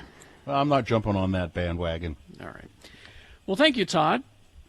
And we'll anytime talk to you in the meeting after the show. All right. I can wait. Thank you. Tuesday turns with Todd on X96. Ready for hell. All right. Thank you, Todd. We'll take a break now. We'll be back with Boner Fights, a reasonable amount of news. Stand by for all of that. Quick Quack Car Wash. There's one near you. There's a ton of them out there. The Family Flock program. Mm-hmm. This is a great idea. If you have more than one car in your family, be part of the Family Flock program. Now, we've told you go to the website, don'tdrivedirty.com. That's how you can find a Quick Quack Car Wash, and that's also where you can get a monthly membership at Quick Quack Car Wash. So that means if you have the membership, you can just go anytime you want. Now they have the Family Flock program. Current members can join the Family Flock program and add up to 4 vehicles onto the membership for $15 per vehicle per month at Quick Quack Car Wash. Now they're great car washes. They do a very clean, environmentally friendly process. The vacuums are free. Anytime I've ever been there, I've never had to wait in line. 3-minute wash is what they say. Yeah, and it's fast, and the vacuums are free, and they are great cars. It's a clean you can feel. Go to don'tdrivedirty.com. I have to go over to the stairwell here and tell Chainsaw Guy that we're ready for him. To come over? Yeah. Okay. So right. I'll do that. So this is usually it's a best question of the week, but this week it's Chainsaw Guy is going to be answering questions from you, our listeners. So Katie has some emailed with Chainsaw Guy. Are you there? Yeah, I'm here. I'm right here, ready to go. All right. Well, then let's start. Hey, wait, who's that? That's Katie. Oh, hey, Katie. Long time no see. I love Katie. You love haunted houses, don't you? Yeah, I do. Well, we've worked together, actually, Katie. I was the Chainsaw Guy at your haunted house when you worked over there at the Nightmare on 13. That's right. Yeah. Yep, all right. Well, I got a couple questions for you, sir. Okay. So, this one comes from Derek. It says, I know everyone is sick of hearing about COVID and the issues of mask wearing, but you being a person who wears a mask that I would assume would wear it always, what do you have to say to those people who believe this ridiculous idea that people cannot function normally with masks on? Well, I don't know about functioning normally, but I know that mask wearing is very important. And you can put your eye down or something. Or if you don't put your eye down or something, You might take a bite. You gotta be careful. What's it in for? You better prepare service. And then you get on the map. Look anywhere, we can have a chat.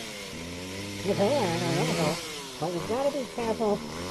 And that's what you're very careful. And watch out for the build-up of mold. Oh. Build-up of... Mold. What? Mold. Okay. Behind the mask, you get some mold occasionally. Okay. All right. All right, I got another question then. What? So, what sort of advice could you give a guy who spent all of his rent money on lottery tickets, and now that rent is coming up and all of his money is in Chevron, he has no idea what to do?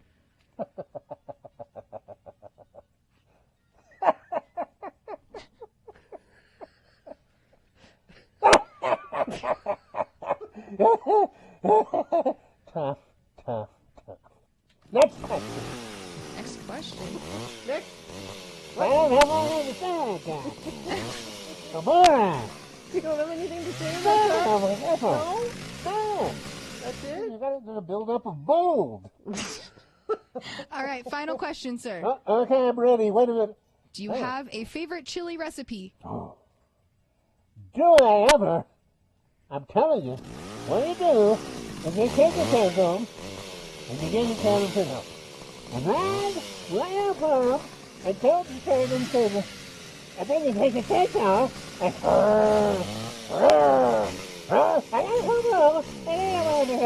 And then take a... My favorite recipe is that tailbone. And then you have... And then take a bag of freedom and empty them. And then it's a Denison's. Delicious. Denison's. All right. Canned chili. Well, Chainsaw Guy, I know you've been super busy. This is your busy time of year, and for you to take just a few minutes with us every year at Halloween, it doesn't feel like Halloween unless we talk to you, and you are always so helpful and have great advice. Well, thank you. I've got to go back and work on... I'm remodeling my rec room, you know. Oh, So yeah. I got to go back to work on that. I built a display case for all of my old Playboy magazines, and now I'm going to build a little rack where I can where I put all of my Perry Como records. Perry Como records. Perry Como. Listen, you put on a Perry Como and open a Playboy. Can of Denison's and I'm set. Okay. See you later. Happy Halloween, Happy Chainsaw Guy. Halloween, sir.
9:22 right now, and it is, well, we do have boner fight coming up here. Give us like 6 or so minutes, and we'll get to it, and you'll decide boner of the day at that point. But first, a reasonable amount of news brought to you by... Make sure your furnace is and stays ready for winter. Scott Hale is offering a furnace tune-up for just $39. Call Scott Hale, 801-264-HALE. The first Jeopardy without Alex Trebek. Ken Jennings was the host, and fans were worried what Jeopardy would look like without Alex Trebek, but according to this article, they need not despair over Jennings' performance. Longtime friend of the game show, Jennings knows the ticks and the rhythms of an episode, and he loved Alex Trebek as much as anybody. He may not be Trebek, but this reviewer says he is a worthy substitute.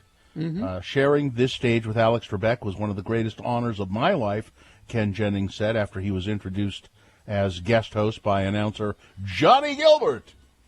Not many things in this life are perfect, but Alex did this job pretty much perfectly for 36 years, and it was even better up close. We were dazzled by his intelligence, his charm, his grace. Really, there was no other word for it. Jennings teared up as he spoke and continued paying tribute to the host who oversaw his many wins. Like all Jeopardy fans, I miss Alex very much, he said. I thank him for what he did for all of us. Let's be totally clear, no one would ever be able to replace the great Alex Trebek, but we can honor him by playing the game that he loved. So let's see, Donald Trump, the administration, Trump administration is calling for a younger age vaccine eligibility. They think the Trump administration. This isn't Donald Trump. He doesn't know. No. Somebody in the Trump administration. He doesn't Anthony care. Fauci or somebody. Somebody says everybody over the age of 65 should be vaccinated immediately. Fine, just go do it. Just in an attempt to accelerate lagging distribution of COVID-19 as COVID-19 deaths have soared to their highest level. The Department of Health and Human Services is expected to announce new guidelines at a briefing at noon Eastern Time today, according to an official briefed on the plans. More than 375 people have died from COVID in the U.S. Health officials say if we're going to get a handle on this, we need to be faster with the vaccines, and the ages have to go down. 65 now, they're saying. Remember, it was 75 just a week ago. Then here in Utah, Governor Cox, making kind of the right move, said 70. Now, apparently, the Department of Health and Human Services is saying 65. And the Joe more Biden, arms you get it in, the better. Yeah, Joe Biden has said, and this should have done again been done from the very beginning. Should have been done with testing, and it should have been done with the vaccines. Joe Biden has said I want to set up federal vaccination stations in every state across the nation. Needs to happen. Donald Trump has denied any responsibility for inciting last week's storming of the U.S. Capitol building. With a state of emergency still in place in D.C. in the wake of the failed insurrection, the FBI has warned of further unrest being planned to coincide with Joe Biden's inauguration on the 20th, prompting the National Guard to treble its presence in D.C. The president is visiting Alamo, Texas today for his first public appearance since the shocking scenes on Capitol Hill. And he's facing a second impeachment. The House is introducing an article of impeachment today.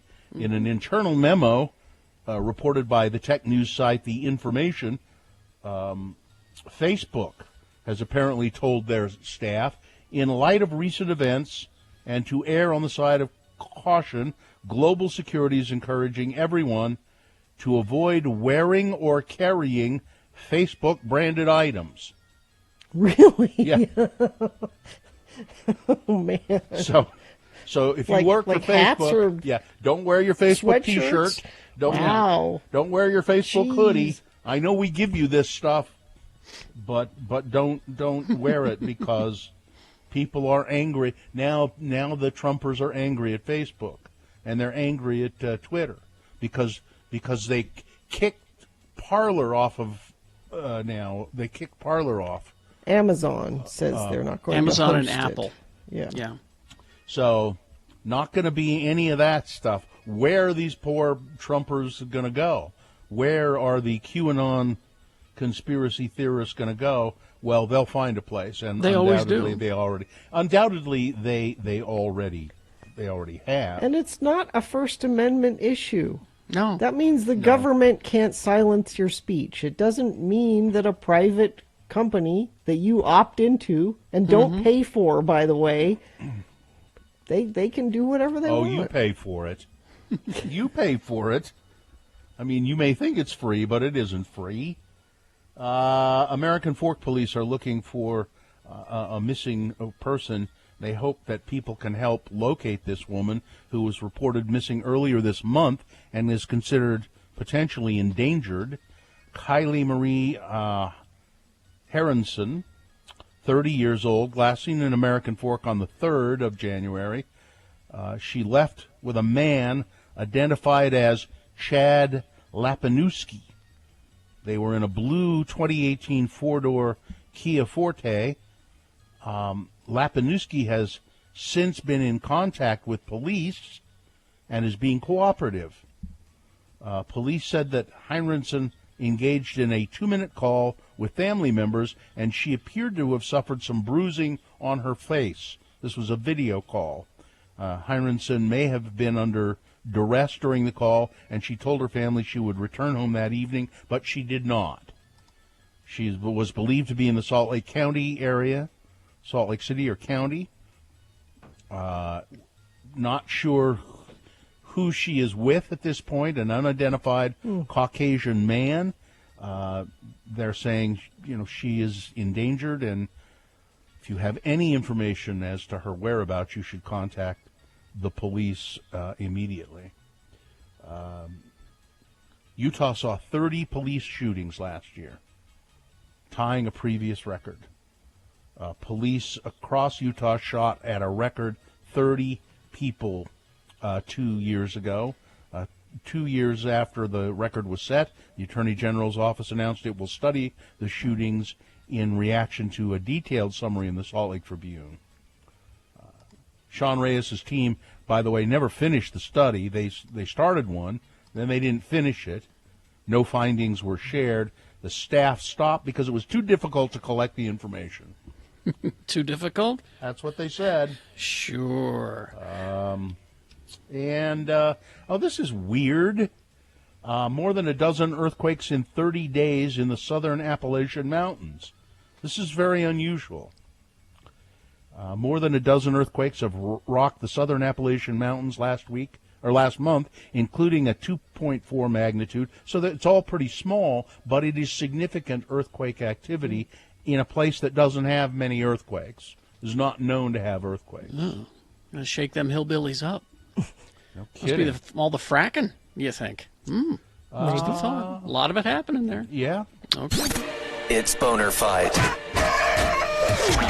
With Radio from Hell on X96. I don't know. I'm just guessing. All right. No, apparently, earthquakes are fairly common in that zone, but not like these swarms of them that are happening right now. All right. So Boner candidate number one was from the 7 o'clock hour. Pretty good. Lock her up. The congresswoman, newly sworn-in congresswoman, Lauren Boebert, I think her name is. She's the pistol-packing Republican from Colorado. She has a cafe there called, Shooters. like the Shooters. I was going to say the Shoot 'em Up Cafe. No, it's Shooters with a Z. And she carries her Glock everywhere, and she is under fire. Let me use another term.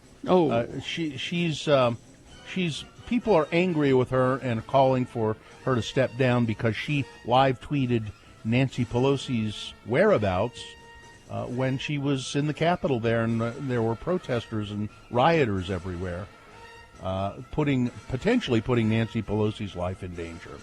Going up against Boner candidate number 2, oh my God. Somebody etched the name Trump on a Florida manatee, on the animal's back. Oh, manatee not hurting anybody. Gentle sea cow. And, yep, somebody did that. That's number 2. All right. You've got to decide of these 2 candidates which one is the worst, which one deserves to be Boner of the Day for today. 1 or 2. Remember your candidate number, the one that you think should win. Put that single digit in the message of a text, and then text that to 33986. That's one way to vote. Easy. Or you can just call the producer's booth there in Salt Lake at 877-602-9696. Use your voice. And you can also vote online. Go to x96.com. Once the page loads, refresh your browser so that the box that says Boner Fight January 12, 2021 appears, and you can vote online. Pretty easy to do. You have until the end of these messages. Let's go. This is Boner of the Day. So I saw this story too this morning, and did somebody break wind on the news? It's what is that sound is what we're playing. It's a game. So see if it sounds like that to you. Right. This is during an interview with Democratic Representative, how do you say his name? Swalwell. Swalwell.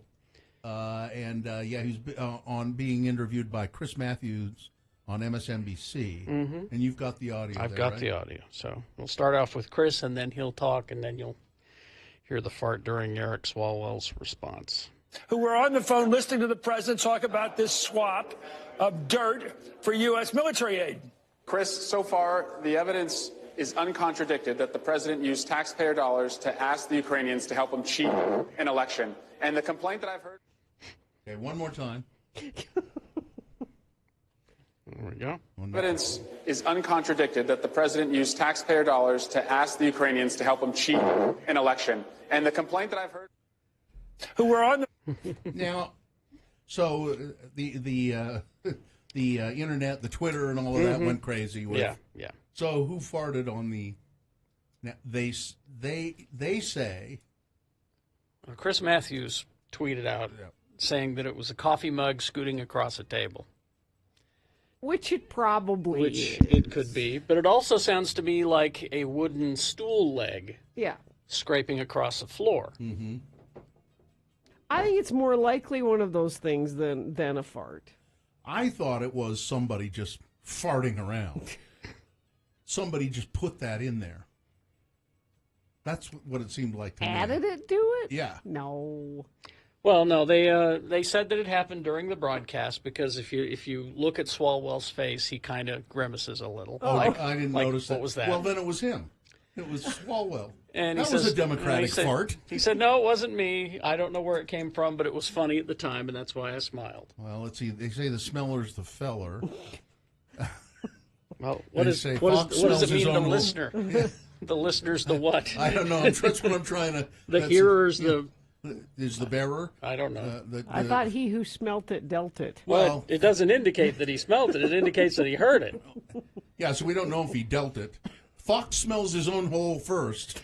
That's what they say. Taxpayer dollars to ask the Ukrainians to help him cheat an election. And now he pauses a little bit there. Yeah, just kind of because he's sneaking it. He thought he could sneak it out. He kind of goes, "Oh, what was that?" Huh? Although wouldn't he'd sort of have to have a microphone near his. We don't know if it was ventilator. Whether it's his or Chris's because they leave Chris's mic on as well. Oh. So what Chris is claiming is that it was his coffee mug going across the top of the table.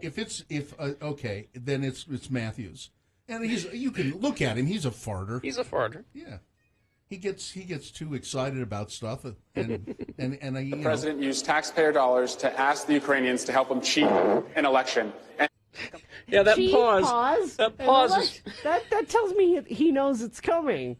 The pause is unfortunate. That tells me he knows something's happening. Boy, you mean like he leaned up? Like he he tried to one-cheek sneak? A one-cheek sneak while he's standing up. Because, you can't fart in those hearing rooms. They're so condensed and all those people. People would go, God, who did that? Well, actually, that's the better place to go because there's so many possible... Wasn't me. Wasn't me. Where was I yesterday? I was in a car with some people, and I won't say who, but I kept thinking, somebody is stinking this car up. And you don't want to say anything because... You'll embarrass somebody. Yeah. Mm-hmm. To help them cheat. Yeah, that was Chris Matthews. Think it was Matthews? Yeah. Ask the Ukrainians to help them cheat an election. Yeah, that's an old man fart. That's an old man fart. It's kind How of raggedy. Can you tell? It's kind of raggedy. It's not. Yeah, it's not strong, full-throated. It's kind of raggedy and almost wet sounding. Oh. And here are the rhymes that we were looking for. He who denied it supplied it. Oh. Yeah. The blamer is the claimer. Yeah, there you go. Thank you, people who All are right. listening to the show. You're smarter than we are. Thank you very much. Very good.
Okay, 9:39. Let's award Boner of the Day. And that's brought to you in part by this cashew tofu kind of with rice dish. I forget what it was called.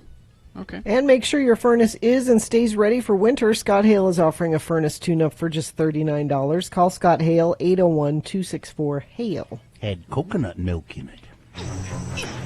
So we had Boner candidate number one, lock her up, Lauren Boebert, pistol packing, newly elected congresswoman from Colorado.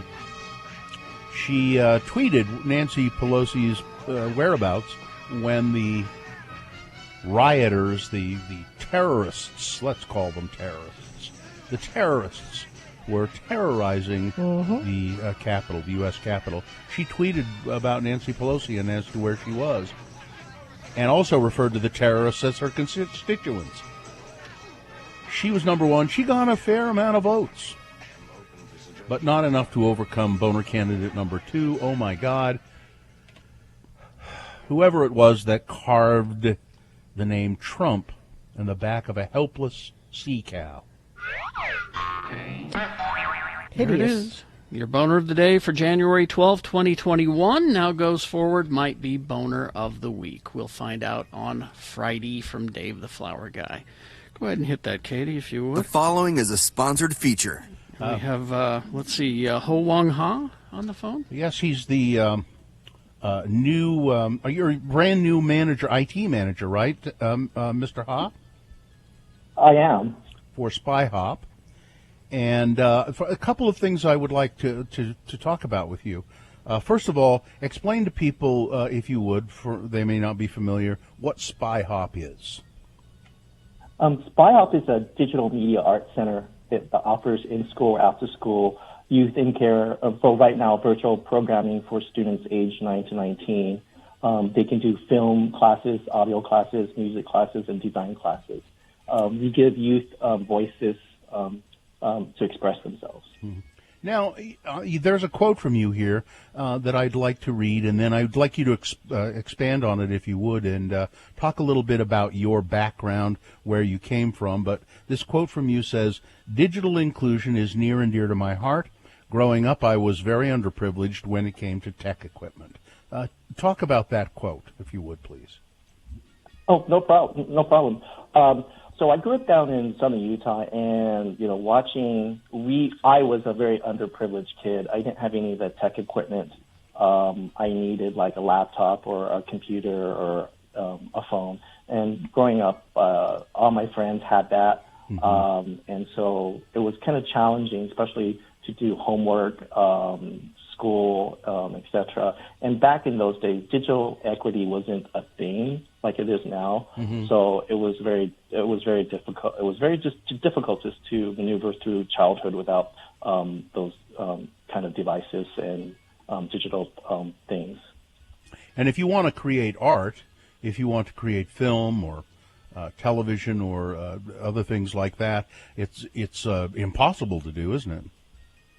No, totally, yes. And so that's why the Tech Liberation Project was founded. Yes, definitely. The Tech Liberation Project. For those, including me, who don't know what that is, please tell us. The Tech Liberation Project was founded just a couple months ago with a coalition of groups. And coalition is a bunch of organization and groups like the Salt Lake City Library, the Asian Association, the Urban Indian Center.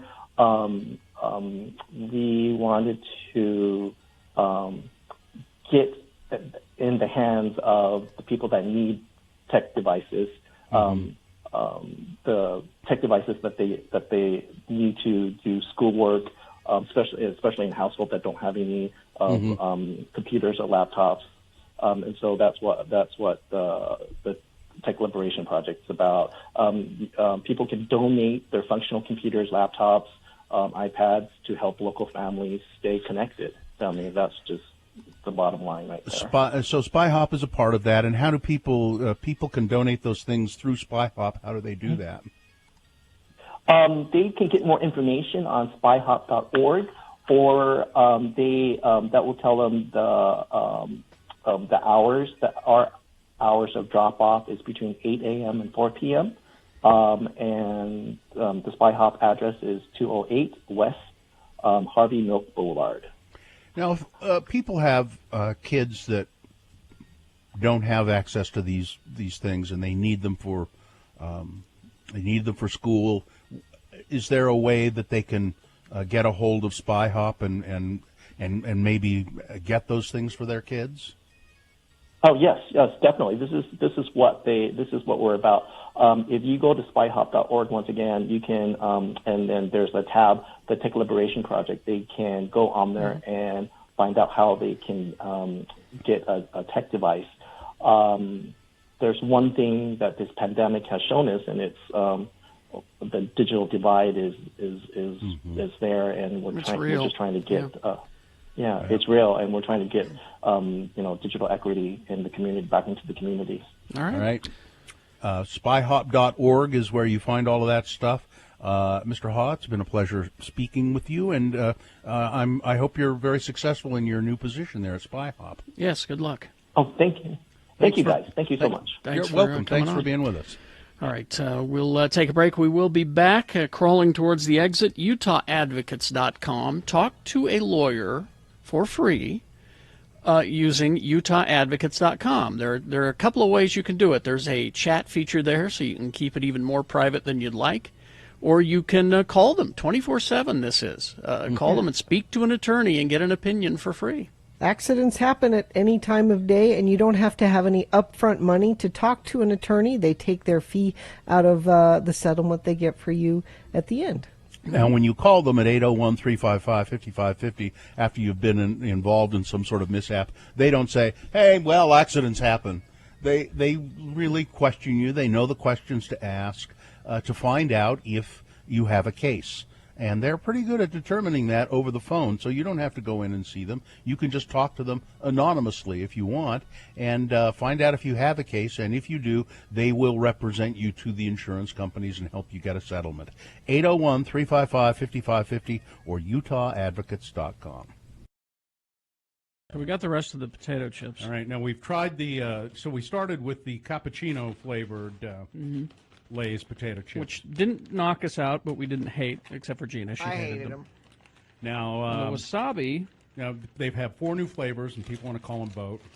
Wasabi. Bill tried the wasabi as well, Bill Frost. Yep, not hot. Good, not hot. Yeah. They're not hot. Now, tasty. But they're flavorful.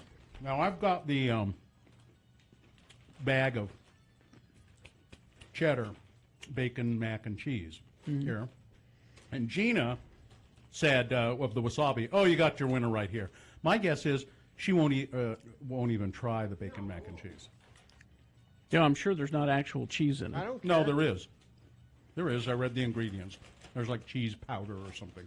This is your winner. She won't even try them. No. I thought you didn't like cheese not because of the flavor, but because it's cheese. And this is It's a principle. No, I'm not gonna. and this is far enough You're gonna love removed it. You're gonna love it. from cheese do it. that She has standards and principles. I have totally arbitrary rules. That's exactly. I think that's your winner. Now there's one more there. What's Yeah. that one? Mango salsa. Which Those are- somebody in the chat room said tasted like potpourri. Right. this isn't bad. Yeah. Maybe it actually is potpourri. Although if you eat a few of those, the bacon mac and cheese, they get kind of too salty. They're not bad. And here's the wavy mango salsa. Wavy mango salsa. Wavy because I like the idea of mango Yeah. salsa. No? No good. Potpourri? Too sweet? yeah, Let's see. too artificial. Am I right then, without even tasting the bacon mac and cheese, that the wasabi is the best? No, the bacon mac and cheese is better. Well, I think your winner is the bacon mac and cheese, because mainstream America will love that flavor. Let me see the wasabi again. No. Yeah, You potpourri. have those. I bought them. What do you Potpourri. mean no? Yeah, mango salsa is a hard sell. Yeah, that's no good. I don't like it. You can put it on the back of your toilet tank. Why would you? Yeah. Out of all of them, I would say the wasabi is the best flavor, but the winner is the bacon mac and cheese. America will vote for that one. Oh, yeah. By the Mango way- salsa's weird. Yeah. By the way, you notice I'm sharing all of my chips. Girl who wouldn't give me a cookie last week.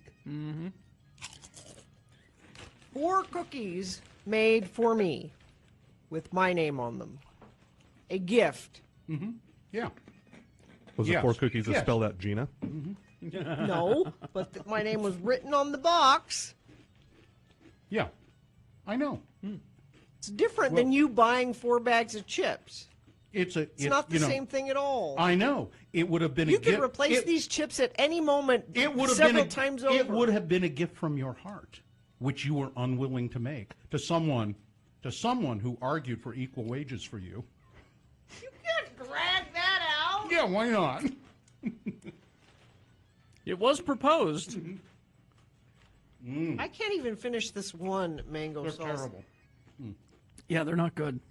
Actually, I like the wasabi okay. I like the bacon mac and cheese best. I had high hopes for the mango salsa one. If it actually tasted like mango salsa. Too much mango, not enough salsa. That's the problem. In a You couple got of your percentages off. In a couple of seconds, I'm going to try one of those dog biscuits. That you They're put very out good. For Ripley. They're peanut butter.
Okay, 9:52. Yeah, I was going to say, please Wow. don't. No. Please don't. No. Oh, and Katie, I'll have the steak salad. Now, I said earlier, I think the reason that I flashed back the time in my head is because I said earlier that we were talking about having things that we've kept, and I said that I have 6 cans of Coke over there. Oh yeah, Minis, right? With mini cans of Coke with the Avengers on them. Mm-hmm. You know, one has Captain America, one has Ant-Man, one has Black Widow, and And I was wondering what kind of shape they're in because they've been there for, I want to say 8 years. Haven't been moved? Haven't moved. They've just kind of sat there. And I went over and I picked one of them up, and it wouldn't. Is it all come off, solid inside? It wouldn't come off the table. Yeah, it's leaking. And it's become I reached one for with the table. the one in the middle, and it was fine, but then the one on the end also wouldn't come off the table. It happened to me with a can of Coke at work. One of those that, where it had my name on it. Yeah. So I guess I gotta It's time to get rid of them, get Carrie. rid of them, It's time. I suppose. Yeah. It's time. Yeah, and it's I don't know what it is about Coke, but it will No, eat through the can eventually. It's just all the various acids and sugars in there that just it'll eat through the can. Oh, Well, you've been cleaning out your studio anyway, right? I've been selling a lot of paring down stuff, yeah. As a matter of fact, I think I have Bailey helping me with this. I think if you go to my Twitter, it's the pinned tweet. There's a link there to the stuff that I'm selling, and we just put up all of my Venture Brothers stuff, I think. Or if not today, we're very close. All of the Venture Brothers stuff? Yeah, I got rid of all my Venture Brothers stuff. Oh, man. Yeah. Do you have a lot of Venture Brothers stuff? Quite a bit, yeah. Including, I mean, action figures of just about every character, and there's a ton of them there, including Phantom Limb. I see you've got some Captain America, some Star Wars, some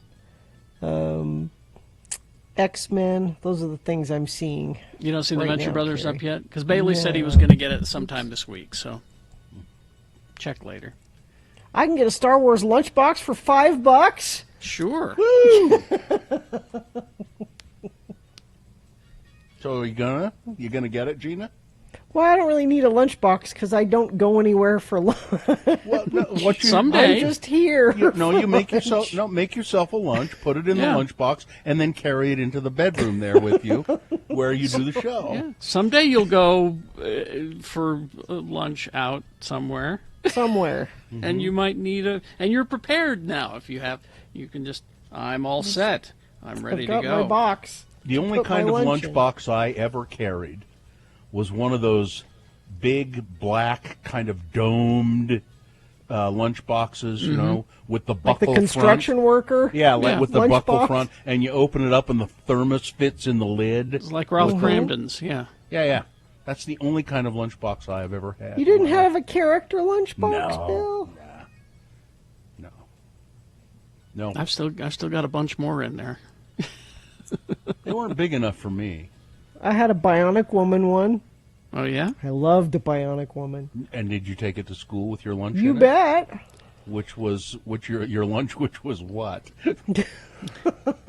Now, see, I had a Snoopy one that was shaped like the one that you had, Bill.